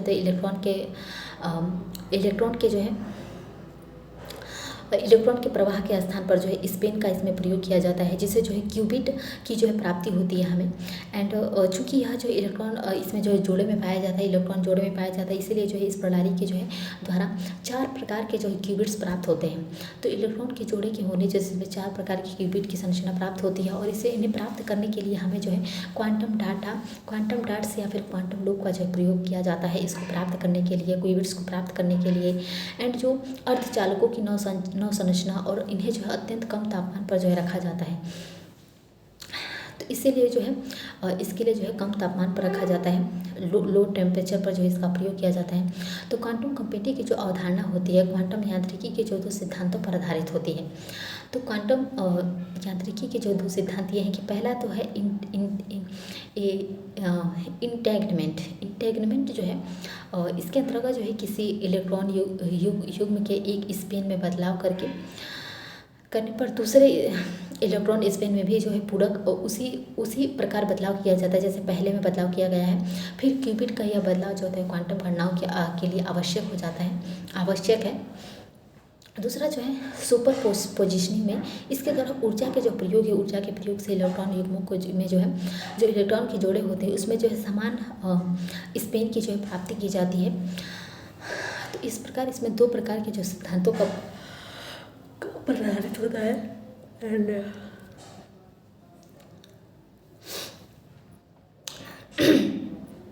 एंड क्वांटम कंप्यूटर का विकास कैसे हुआ? तो क्वांटम कंप्यूटर का जो विकास है इसका विकास 2011 में कनाडा स्थित एक कंपनी ने किया। कनाडा की कंपनी डी वेव सिस्टम ने जो है कंपनी ने जो डी वेव सिस्टम दुनिया का जो पहला व्यावसायिक क्वांटम कंप्यूटर विकसित किया, जिसका डी वेव 2000 रखा गया। तो क्वांटम कंप्यूटर का पहला विकास कनाडा में 2011 में किया गया। जबकि वर्तमान समय में जो देखा जाए तो वर्तमान समय में इसके विकास से ने जो है गूगल, IBM, माइक्रोसॉफ्ट, नासा जैसे बड़े बड़े जो औद्योगिक संस्थान हैं, बड़े बड़े जो औद्योगिक इकाइयाँ हैं, तो ये जो है सभी जो संस्थान है, बड़े बड़े औद्योगिक इकाइयाँ, बड़े बड़े संस्थान जो है कार्य कर रहे हैं। और इनकी जो संभावनाएँ होती हैं, इसकी जो संभावनाएँ होती हैं वो जो है AI, आर्टिफिशियल इंटेलिजेंस और मशीन लर्निंग जैसे क्षेत्र होते हैं, उनकी जो है तलाश कर रहे हैं। ये जो संस्थान है इन सभी की तलाश कर रहे हैं। एंड जो है ये जो है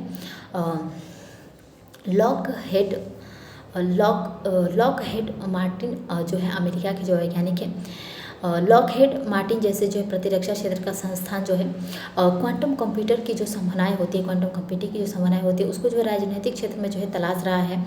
तो इसका जो शोध क्षेत्र है रणनीतिक क्षेत्रों में भी इसका तलाश हो रहा है। तो दुनिया के कई संस्थानों के द्वारा जो है अत्यंत सुरक्षित क्वांटम इंक्रिप्शन तकनीक का जो विकास है वो किया जा रहा है। एंड इससे आंकड़ों की सुरक्षा जो है बहुत अधिक स्तर पर, बहुत ऊंचे स्तर पर जो है पहुंच जाएगी। तो कुछ वर्ष पहले गूगल ने क्वांटम सुपरमेसी प्राप्त करने की बात कही है। तो गूगल के अनुसार जो है क्वांटम कंप्यूटर ने 200 सेकेंड में ही आंकड़ों की जो है जिस मात्रा की गणना की, उसकी जो है गणना सुपर कंप्यूटर 10,000 वर्षों में भी नहीं कर सकता है। तो इस प्रकार क्वांटम कंप्यूटर जो है, जब हम क्वांटम कंप्यूटर का विकास कर लेंगे, क्वांटम कंप्यूटर का जब हम सभी संभावनाओं की खोज कर लेंगे, तब हम जो है सुपर कंप्यूटर से भी जो है एक अधिक जो है सक्षम जो है कंप्यूटर हो जाएगा। तो 2017 में विज्ञान एवं तकनीक विभाग के द्वारा सुपर क्वांटम कंप्यूटर के विकास की बात करें हम, तो 2017 में जो है विज्ञान एवं तकनीक विभाग के द्वारा हरिश्चंद्र रिसर्च इंस्टीट्यूट प्रयागराज में एक जो है राष्ट्रीय सम्मेलन का आयोजन किया गया था। उस सम्मेलन में जो है उस सम्मेलन को आयोजित करने का उद्देश्य ये था कि भारत में जो है क्वांटम कंप्यूटर की जो संभावनाएं होती हैं उसको तलाशने के लिए जो है प्रयास करना था। तो केंद्रीय बजट 2020-21 में 8,000 करोड़ की जो है राशि national mission quantum NMQTM national mission on quantum technology and application के लिए जो है आवंटित कर दिया गया। इसका उद्देश्य देश में जो क्वांटम कंप्यूटर है उसकी सभी संभावनाओं को तलाशना था, क्योंकि अगर हम इसकी सभी संभावनाओं की तलाश कर लें तो हम सुपर कंप्यूटर से भी आगे निकल जाएंगे, हम विश्व में जो है अपनी एक अच्छी पहचान बना पाएंगे। इस वजह से 2021 में मिनिस्ट्री ऑफ इंफॉर्मेशन टेक्नोलॉजी के द्वारा जो है QSIM टूल किट जारी किया गया, जिसका उद्देश्य ये था कि क्वांटम कंप्यूटिंग के संदर्भ में जो है प्रारंभिक जो परीक्षण और अध्ययन को है उसको बढ़ाया जा सके। तो इस टूल किट का विकास जो है IISc बेंगलोर और IIT रुड़की और CTEC पुणे के द्वारा जो है इसका विकास किया गया था।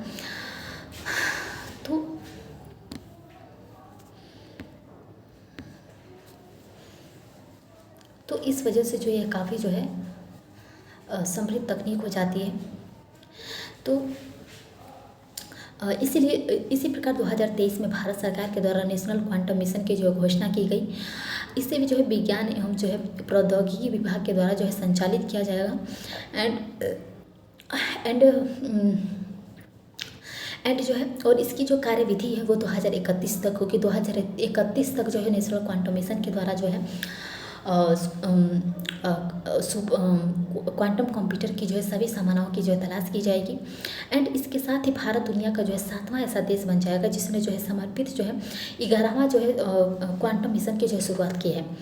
तो भारत क्वांटम मिशन के मामले में अधिक जो है सक्रिय है, ताकि जो है ये जो है और उसके लिए जो है तरह तरह की जो है परियोजनाएं लाता रहता है, ताकि जो है हम जल्द से जो है सुपर कंप्यूटर की जो है संभावनाओं की तलाश कर सकें और हम एक अच्छा और समृद्ध और गुणवत्तापूर्ण जो है सुपर क्वांटम कंप्यूटर का जो है विकास कर सकें। तो नेशनल क्वांटम जो मिशन है इसका उद्देश्य जो है क्वांटम तकनीक को जो है औद्योगिक और जो है वैज्ञानिक स्तर पर बढ़ावा देना था। तो ये जो क्वांटम तकनीक है इससे जो है देश में जो है क्वांटम तकनीक के विकास के लिए एक अनुकूल परिवेश प्रदान करेगा। और नेशनल क्वांटम मिशन में से जो है हमें कई ऐसी संभावनाएं कि हम तलाश लेंगे जो कि हमें क्वांटम कंप्यूटर में जो है मदद करेगा। तो नेशनल क्वांटम मिशन के जो है इसके चार क्षेत्रों पर जो है नेशनल क्वांटम मिशन जो है 4 क्षेत्रों पर ध्यान दिया जाएगा नेशनल क्वांटम मिशन के द्वारा। पहला तो है क्वांटम कंप्यूटिंग, दूसरा जो है क्वांटम कम्युनिकेशन, तीसरा जो है क्वांटम सेंसिंग एंड मेट्रोलॉजी, चौथा जो है क्वांटम डिवाइस एंड मेट्रोलॉजी। ये जो 4 थीमेटिक जो हब्स हैं, इन 4 थीमेटिक हब्स का प्रयोग करके जो है नेशनल क्वांटम मिशन जो है इस अपने जो उद्देश्य की जो है पूर्ति करेगा।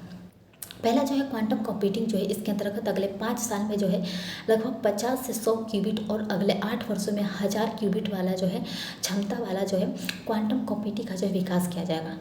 तो इस प्रकार जो है और दूसरा जो है क्वांटम कम्युनिकेशन के द्वारा जो है इसके अंतर्गत जो है संचार जो माध्यम होता है, संचार व्यवस्था को जो है सुरक्षित बनाने के उद्देश्य से जो है क्वांटम कम्युनिकेशन और क्वांटम जो है इंक्रिप्शन का जो है विकास किया जाएगा, ताकि जो है यह अत्यंत सुरक्षित होगा और इसका प्रयोग जो है प्रशासनिक, प्रतिरक्षा, वित्तीय क्षेत्रों, इसका प्रयोग जो है अर्थव्यवस्था के सभी क्षेत्रों में जो है इसका प्रयोग किया जाएगा।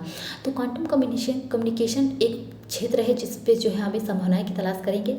तीसरा जो है क्वांटम सेंसिंग या मेट्रोलॉजी की बात करें तो इसके अंतर्गत तो परमाणविक स्तर पर जो है जो पदार्थ होते हैं उन पदार्थों की जो बीमारी होती हैं उसको मिटाने मापने के लिए जो है विभिन्न प्रकार की जो प्रणालियाँ होती है उसको विकसित किया जाएगा।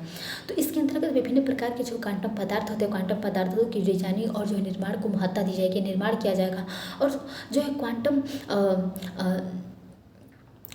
जो है कंडक्टर या एम जो है उच्च क्षमता वाले जो है सेमी कंडक्टर का जो है विकास किया जाएगा। तो इस प्रकार जो है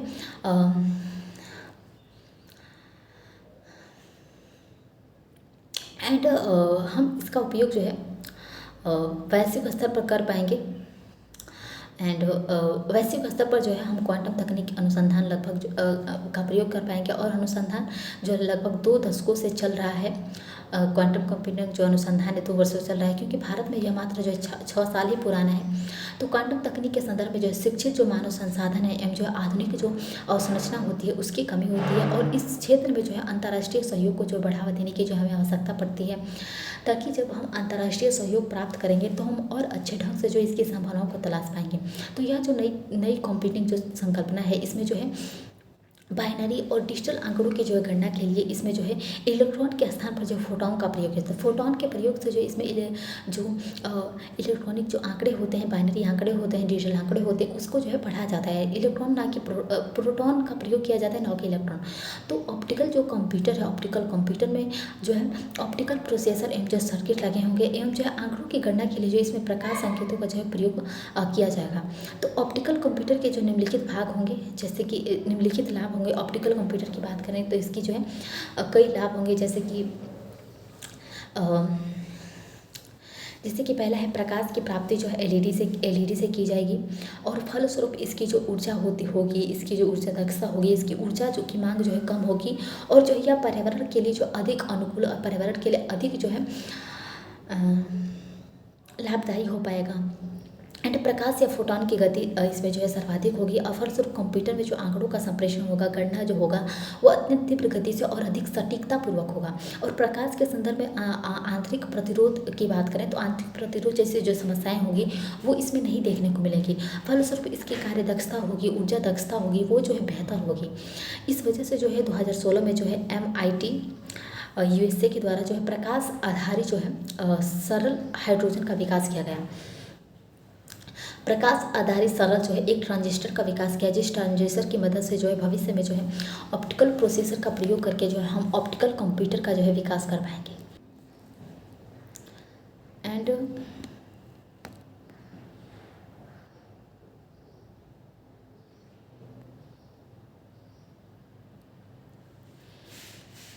हम इसमें और बात करें तो नेक्स्ट है DNA कंप्यूटर या फिर बायोलॉजिकल कंप्यूटर, ऑर्गेनिक कंप्यूटर या फिर मॉलिक्यूलर कंप्यूटर। तो ये सब एक ही नाम है। तो इसमें जो है मॉलिक्यूलर कंप्यूटर की जो अवधारणा होगी, इसमें जो है जैव अणुओं का प्रयोग किया जाएगा। जैव अणुओं का प्रयोग करके आंकड़ों के संग्रहण और गणना किया जाएगा। इसके लिए जो DNA एक जो है अच्छा विकल्प होगा। DNA का प्रयोग करके जो है इसमें जो मॉलिक्यूलर कंप्यूटर का विकास किया जाएगा। तो DNA के जो बाइनरी आंकड़े होंगे, DNA के बाइनरी आंकड़ों को जो है नाइट्रोजन क्षार के अनुक्रम के रूप में जो सुरक्षित रखा जाएगा, नाइट्रोजन क्षार में परिवर्तित करके आंकड़ों को।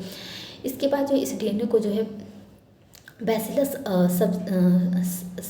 सबटिलिटीज़ एंड जैसे जीवाणुओं में जो है प्रयोग कर जो हज़ारों वर्षों तक जो इसको सुरक्षित रखा जा सकता है।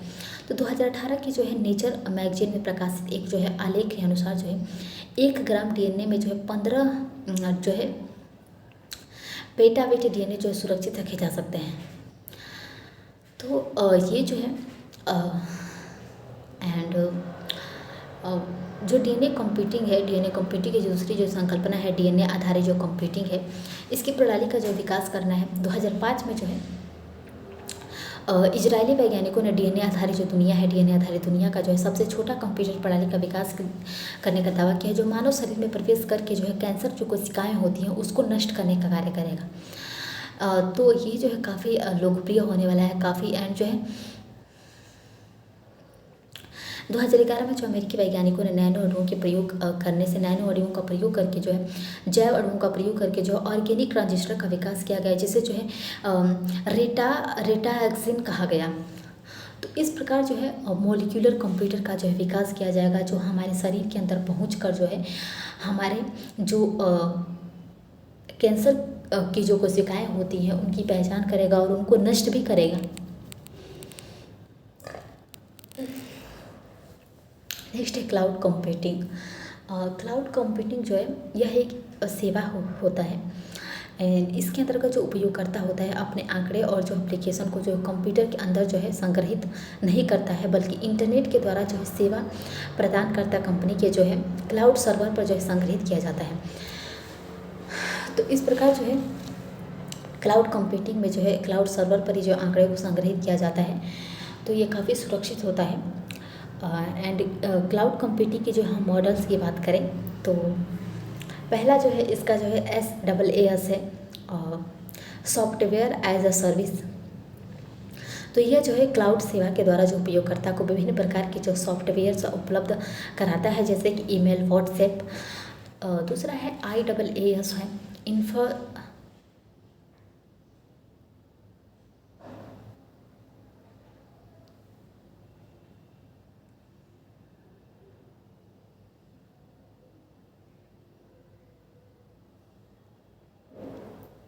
इंफ्रास्ट्रक्चर एज अ सर्विस है। तो इसमें जो सर्वर और डेटा जो सेंटर जैसी सुविधाएं जो होती हैं वो जो है क्लाउड के द्वारा जो उपलब्ध कराई जाएंगी, जैसे कि अमेजॉन सर्विस सेवा। तो इस प्रकार जो है ये काफ़ी जो है लोकप्रिय होने वाला है। एंड दूसरा नेक्स्ट जो है PaaS है, प्लेटफॉर्म एज अ सर्विस। तो प्लेटफॉर्म सिस्टम जो है इसमें जो है वेब एप्लीकेशन का उपयोग किया जाएगा, उसके द्वारा जो इसमें एंड्रॉयड और गूगल ऐप्स के मदद से जो है क्लाउड कंप्यूटिंग को शुरू किया जाएगा। नेक्स्ट है SaaS है, स्टोरेज एज अ सर्विस। तो यह जो है आवश्यकता आधारित जो डिजिटल स्टोरेज की सुविधा प्रदान करेगा, जो हमारी आवश्यकताओं पर आधारित होगा, जैसे कि drop box, one drive, Google जो है ड्राइव। तो इस प्रकार की जो है हमें सुविधाएं प्राप्त होगी क्लाउड कंप्यूटिंग से। एंड किसी भी जो है किसी भी स्थान, नेटवर्क या फिर डिजिटल यंत्र से जो है संपादित किया जा सकता है। इसकी जो पूंजी लागत जो अपेक्षाकृत कम होती है। इसमें सभी जो आंकड़े होते हैं केंद्रित क्लाउड सर्वर पर संग्रहित होती हैं। इसकी सुरक्षा जो आधुनिक होती है और सुदृढ़ होती है। इसकी हम चुनौतियों की बात करें तो केंद्रीय सर्वर या फिर आंकड़ों के जो है संग्रहण के कारण जो है यह साइबर हमले का जो है केंद्र बनता है। एंड केंद्रीय सर्वर पर जो है संग्रहित आंकड़ों का दुरुपयोग जो है किसी व्यक्ति की निजता, गोपनीयता को भंग करने के लिए भी किया जा सकता है। तो इस प्रकार जो है क्लाउड कंप्यूटिंग की जो है हमें कुछ चुनौतियाँ भी देखने को मिलती हैं। एंड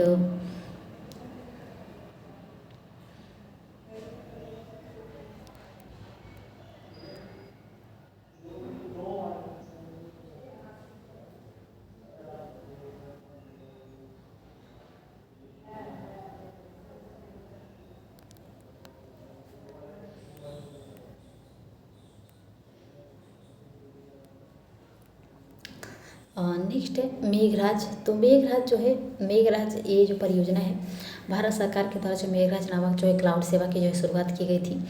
तो इसका विकास जो NIC नेशनल इन्फॉर्मेटिक्स सेंटर के द्वारा जो इसका विकास किया गया था।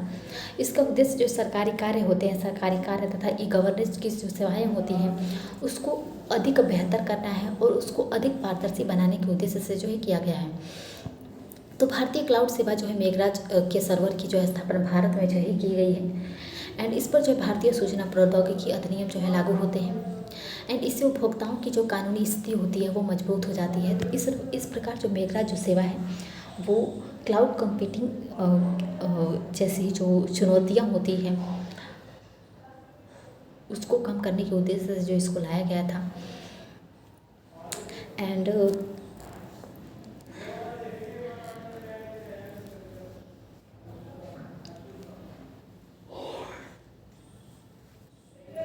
नेक्स्ट है बिग डाटा। बिग डाटा जो है इसका अर्थ जो है इंटरनेट पर उपस्थित उन जो है बड़े आंकड़ों से होता है जो उपभोक्ताओं और संस्थान के द्वारा जो है इंटरनेट के लिए जो है इंटरनेट कार्यों के लिए जो उत्पन्न होते हैं। तो ऐसे आंकड़े जो होते हैं विविध क्षेत्र के होते हैं और अत्यंत बड़ी मात्रा में जो है होते हैं। तो और इनका कोई जो है निश्चित व्यवस्था क्रम नहीं होता है। इन विशाल आंकड़ों के जो है अध्ययन और विश्लेषण क्षेत्र को ही हम बिग डाटा विश्लेषण कहते हैं, बिग डाटा अध्ययन कहते हैं। तो इससे विभिन्न प्रकार की जानकारी, पैटर्न, प्रिंट का जो है हमें पता चलता है। तो बिग डाटा के जो है 4 अभिलक्षण होते हैं जिसे 4Vs कहते हैं। तो बिग डाटा जो है एक बड़ा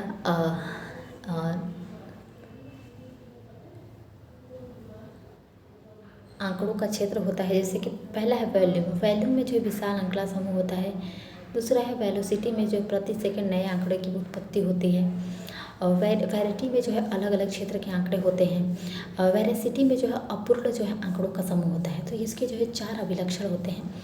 तो बिग डाटा के जो विभिन्न क्षेत्रों में जो इसका उपयोग किया जा रहा है, पहला तो इसका है बिग डाटा का विश्लेषण के द्वारा जो है बैंकों में जो है वित्तीय जो अनियमितताएं होती हैं, जो चोरी होता है, जो फ्रॉड होता है, इन जो डिजिटल जो फ्रॉड होता है उसको जो है पकड़ा जा सकता है। तो हम जो है बिग डाटा विश्लेषण से के द्वारा हम जो है इस प्रकार की जो समाज में जो कमियां हैं उसको ख़त्म कर सकते हैं। एंड बिग डाटा का प्रयोग जो है डायरेक्ट सब्सिडी को जो है बेहतर बनाने के लिए एवं जो है सब्सिडी आवश्यकताओं को पूरा करने के लिए आधार पर जो है जैसे डिजिटल पहचान के साथ जो इसको जोड़कर जो है किया जाता है।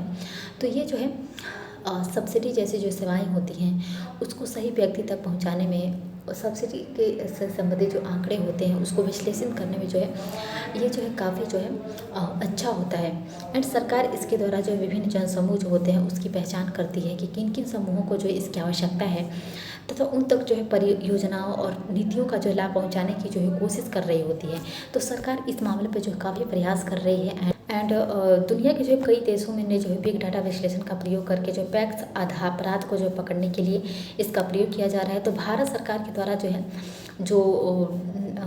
निटेरीड नामक प्रणाली का विकास किया गया है जो है इनकम टैक्स एवं जो है जीएसटी आंकड़ों को जो है प्राप्त करके जो है पैक्स अपराध के जो है घटनाओं को जो है पता लगा सकता है।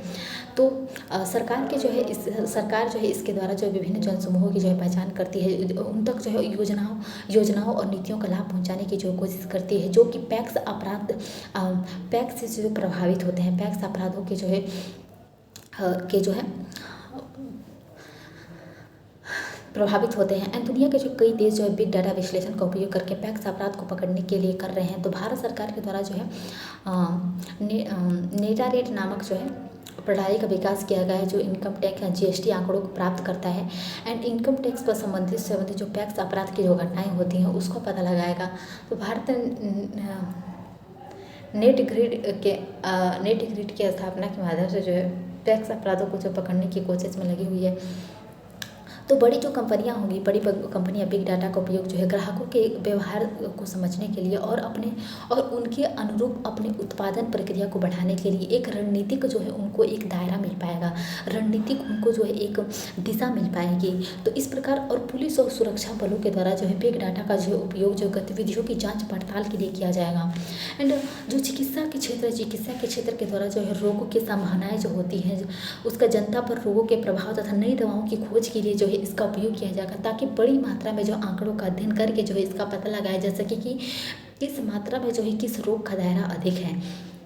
तो इसका बिग डाटा विश्लेषण के द्वारा जो कोविड-19 के दौरान जो है इसका उपयोग किया गया, जिसका बिग डाटा के द्वारा ही हम जो है इस पता लगा पाए कि कितने लोग जो है किस रोग से प्रभावित हैं और उस रोग को बचाने के लिए जो है कितने लोगों को जो है उस दवाओं की आवश्यकता है। तो इसलिए बिग डाटा विश्लेषण जो है काफ़ी इसका उपयोग किया जाता है। शिक्षा व्यवस्था में भी इसके प्रयोग से विद्यार्थियों का विषय के प्रति जो है उनका रुझान क्या है, किस विषय के प्रति उनकी अधिक रुचि है और उनके अनुरूप शिक्षा व्यवस्था में आवश्यक बदलाव किया जा सकेगा। तो इस वजह से जो है किस विषय में उनकी अधिक रुचि है, किस विषय में वो कमज़ोर हैं, उसके आधार पर जो है शिक्षा में और अधिक जो है विषय को जोड़े जाएंगे। तो इस प्रकार जो है शिक्षा व्यवस्था में इसका उपयोग किया जाएगा। कृषि क्षेत्र में जो है इसके द्वारा स्थानीय जो मौसम होता है या मृदा के आधार पर जो उचित फसल होता है उसका चुनाव किया जा सकेगा और पैदावार का जो आकलन किया जा सकेगा कि किस पैदावार का जो है अध्ययन किया जाता है। बिग डाटा विश्लेषण के द्वारा किसी भी व्यक्ति की आय का स्तर, स्वास्थ्य की जानकारी और अन्य निजी जो जानकारियाँ होती हैं उसका पता लगाया जा सकता है। तो इस वजह से बिग डाटा विश्लेषण जो है काफ़ी जो है अच्छा परियोजना हो जाती है, तकनीक हो जाती है। तो इसकी जो है कई स्तर पर चुनौतियाँ भी हमें देखने को मिलती है, जैसे कि भारत में आंकड़ों का जो है डिजिटलीकरण की एक समस्या है क्योंकि हमारे देश में हर चीज़ डिजिटल तरीके से होता है। तो कई क्षेत्र के आंकड़े जो होते हैं डिजिटल स्वरूप में नहीं होते हैं, जिसके फलस्वरूप जो बिग डाटा विश्लेषण संभव नहीं हो पाता है। जैसे कि लैंड रिकॉर्ड्स, तो जो भूमि से संबंधित रिकॉर्ड्स होते हैं, भूमि से संबंधित जो आंकड़े होते हैं, उसको उसके अध्ययन में हम बिग डाटा का उपयोग नहीं कर सकते हैं, क्योंकि बिग डाटा का अध्ययन हम डिजिटल तरीके से ही कर सकते हैं। तो बिग डाटा के संग्रहण और इसके विश्लेषण के लिए डाटा बैंक और सुपर कंप्यूटर अवसंरचना की जो कमी होगी। एंड आतंकवादी जो समूह होगा बिग डाटा विश्लेषण के द्वारा जो अप्रयुक्त व्यक्तियों की पहचान कर उन्हें जो आतंकवादी गतिविधियों में शामिल कर सकता है, जिससे जो निजता हनन संबंधी जो गंभीर मुद्दे होते हैं उसको प्रकट किया जा सकेगा। तो इस प्रकार बिग डाटा के जो हमें कुछ चुनौतियाँ भी देखने को मिलते हैं, जिसका हमें जो है सरकार को जो उपाय करने की ज़रूरत है। तो इस प्रकार जो है हम बिग डाटा विश्लेषण के द्वारा